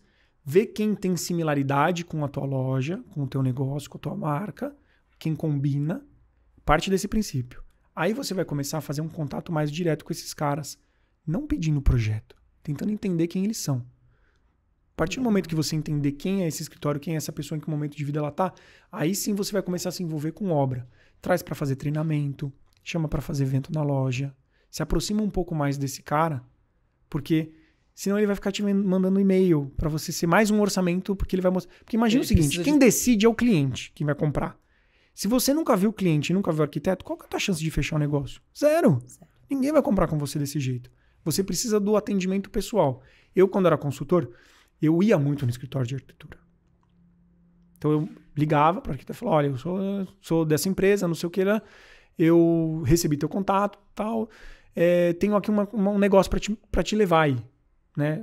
Na Ornari fala que é o dia do chapéu. Isso, que é toda sexta-feira. Não sei se eles fazem mais isso, mas toda sexta-feira passava o chapéu nos escritórios. Então o consultor não ia para a loja, ele ficava visitando os escritórios de arquitetura para pegar projeto. Eu não gosto muito disso porque é um nível quantitativo e não qualitativo. Eu gosto mais de qualidade e eficiência. Mas eu vou falar uma coisa pra você. Então, eu acho que na situação que a gente tá falando, da galera que a gente está aprendendo, isso daí é bagagem. Sim. É repertório. Sim. É conhecer. Imagina. Vai no escritório do cara. Não pensa só a nível São Paulo. Imagina uma cidade do Sim. interior que Não. tem pouco escritório Sim. de arquitetura. Isso é sensacional. Vai no escritório do cara. Chama ele para vir na sua empresa, sem projeto. Liga e fala assim, ó, vai ter um evento aqui na loja, um café da manhã, faz alguma coisinha assim, tenta trazer um pouco de bagagem, de conhecimento dentro do evento que você vai construir. Então, assim, ou uma palestrinha, ou traz alguém para falar sobre algum assunto. O arquiteto adora isso, porque eles gostam muito de conhecimento, lembra? O cara carece de conhecimento. Se ninguém chamar ele na loja para falar sobre o que ele precisa aprender, ele não vai buscar essa porra sozinho. Legal. Não vai. É. Chama o cara na loja para ensinar ele. Hoje a gente vai falar de Bloom. Aí mostra lá, HF. 15 minutinhos. Acabou. Você vai falar sobre corrediça, extração total, extração parcial, qual é a diferença. Você vai falar um assunto ali diverso, acabou. Aí, comidinha, socializar, vai conversar com o cara, foi embora. Possivelmente ele vai te mandar um projeto, só que aí ele já te conhece, ele já viu sua loja, ele sabe quem é a sua marca. Você não é mais um estranho. Então, assim, ele nunca vai tomar a iniciativa de ir na tua loja. Você tem que tomar essa iniciativa de trazer ele. Só que você não vai ligar pra ele e falar assim, vem aqui na minha loja. Você entendeu? E se ele não vem quiser... aqui, eu queria ver sua cara. Não vai e fazer se isso. ele não quiser vir, você vai até ele. Você vai até ele. Mas o mais importante é isso. É você ter a loja tomar a iniciativa, entendeu? Então, assim... Não dá pra vender móvel planejado sem você conhecer a pessoa, né? Eu também sou dessa, gente. Não dá. Não dá pra gente vender online ainda. Não dá, não existe É um isso. Nem produto acho que muito- deva ter. Nem acho que deva ter. É. Sim, móvel de internet você compra móvel solto, e, você entendeu? Lembre-se, a gente vende serviço. Serviço é feito tete a tete. Sensacional. Se ele quiser um serviço de internet, ele pode encontrar, mas não vai ser um serviço de qualidade. Esse cliente tem o nicho dele. Se ele não busca qualidade, ele quer quantidade, ele quer uma coisa fácil, ele vai buscar na internet. Esse cliente não é seu. Não é. Faça paz com isso. Existem clientes que não são seus. Esse cliente não é seu. ótimo, Na Delano eu aprendi isso pra caramba, tá? Muito. Porque na Florence, na Gabriel Monteiro da Silva, a porta de entrada é menor. Na O Delano, cliente já chega filtrado, na Delano né? você recebe um pouco, você recebe muita porta. Uhum. Né? Assim, é uma marca mais difundida. Assim. Então, o cliente entrava lá e você não tem muita barreira, né? Sim. Então, tem muito cliente lá que não era nosso, né? Na primeira reunião ali, falou assim, né, onde que é a casa? Ah, é um apartamento de 19 metros quadrados lá, né, em Jundiaí, e eu só tenho R$2.000 para investir. Falei assim, cara, você não é meu cliente. Você tá vindo comprar no lugar errado. Não falava isso para ele, obviamente, Claro. mas, né, eu entendia que aquele cara não era o meu cliente. Atendia, normal, não sei o quê. Às vezes até fazia o orçamento para mostrar para ele, tipo, cara, você não é meu cliente. Você entendeu? Não perdia muito tempo, já sabia que não ia fechar o negócio e fazia paz com isso. Então, assim, isso é uma coisa importante pro consultor. Não força a barra. Se esse cara não tem dinheiro para comprar com você, não perca tempo com ele. Perfeito. Atende bem. Tem um monte de gente que tem dinheiro, né? Até Vai porque- atrás desses. Tem um monte. Até porque pode ser que num futuro Sim. não tão longe, essa pessoa possa ter Não. a condição e voltar e Exato. comprar E não só contigo. isso. Cansei de vender Delano para quem não podia comprar Delano. Também Sim. tem essa. Mas o cara falava assim, eu vou abdicar de tudo na minha vida para ter um atendimento de qualidade e montar a minha casa, porque esse é meu sonho. Eu quero ter um ambiente onde eu, sabe, eu vou viver ali dentro, não sei o quê. Então, aqui eu vou além do que eu posso para investir. Sim. Então, acontece, É. tá? Mas existe um limiar ali que a gente tem que ter esse tato de falar, não, esse cara não é meu cliente e não vou exatamente. forçar a barra aqui, né? No arquiteto também não é muito diferente, né? Se vocês, por exemplo, têm uma loja que atende o público C, B, é um tipo de produto que não vai atender o público AAA, não vai lá no João Armentano, Não. você entendeu? Não adianta. O cara também não vai comprar com você. Entenda quem é o teu mercado, quem são seus clientes, quem são seus arquitetos. Porque todo nicho, e vou dizer, se vocês atendem C e B, tem muito mais cliente no mercado do que vocês imaginam. Isso. É. Sabe A por quê? pirâmide faz assim, né? Sabe por quê? Eu já entrei em casa de pessoa que tem muito poder aquisitivo, mas não quer comprar na Florence. Você entendeu? Eu já entrei na casa de um amigo do meu pai que ele tem 1.000. E ele tem dinheiro para comprar na Itália, se ele quiser. Você entendeu? Uhum. Mas ele tinha 1.000 na cozinha dele. Porque pra ele é o que faz sentido. Para ele faz sentido. Então, assim, você vai encontrar, ele vai permear no mercado clientes diversos. E Ótimo. você tem que estar ali ligado. E o arquiteto é um bom facilitador para isso. Sim. Então, se vocês estão seguindo nessa linha de quero começar a trabalhar mais com arquiteto, não crie barreiras aqui dentro, sabe? Não trate o cara como um inimigo. O cara vai pedir aqui, e aí o cara vai pegar ali, vai lucrar mais do que eu. Não. Esse cara, ele te corta um monte de caminho. E se você estiver ali do seu lado, você vai ser muito mais feliz. E querendo ou não, um cliente que não Perfeito. existia, né? É aquele caso. que Acontece ele falou. muito. Acontece muito. Eu aprendi do pior maneira. Sensacional. Eduardo, muito obrigado Imagina, aí. eu que Muito agradeço. obrigada. Então, pensar na última parte, né? É. Lembrar e de falar, Júnior, no dia que isso aqui for pro ar, me lembra de falar disso, que a gente teve ali, ó, uns 20 minutos aqui só sobre arquiteto, que foi sensacional. Vou E eu falar acho que que vai até- ajudar muito. Até eu aprendi muita coisa hoje bom. aqui e vou utilizar na nossa empresa. Exatamente. Muito Hoje, ó, legal. Muito legal aula mesmo. aqui totalmente gratuita, viu? Não cobrou nada pra vir, não. Eduardo, muito obrigada. Essa Obrigado. daqui é a sua câmera. Se você quiser mandar um recado. Mano, Se você trabalha sua rede social, quiser deixar também a sua rede não trabalho social. muito, não. Não, eu sou uma pessoa mais... Apesar de ser bem extrovertido, eu sou uma É. pessoa mais recatada, assim, né? Nas redes sociais. É, uma coisa mais tranquila. Mas queria mandar um beijo e um abraço para 2 pessoas que estão esperando. Meus amores da vida, a Valentina e a Paula. Valentina é a filha ou A é? Valentina é a pequenininha e a Paula é a esposa. Que legal. Que falaram, você manda beijo pra gente, hein? E senão a gente quantos vai anos matar tem a você. Valentina? A Valentina tem 6. 6 anos. Beijo pra você, Um beijo. Valentina. Deve ser linda. Queria agradecer vocês, né, a possibilidade de vir aqui falar um pouquinho sobre mim. Acho que é super interessante contar um pouquinho da nossa história, Sim, dividir um com pouco de certeza. experiência. acho que eu tenho um pouquinho de bagagem para dividir. E por isso que eu achei interessante vir, exatamente para, às vezes, né, colaborar com alguém que está assistindo, né, alguma dúvida que tinha na cabeça, que eu consegui ajudar a sanar. Então, o intuito realmente foi esse. Queria agradecer vocês. Eu tenho certeza que você agregou demais aí, galera. Que bom. Certeza. Obrigado mesmo. Principalmente essa parte do arquiteto, você não tem noção.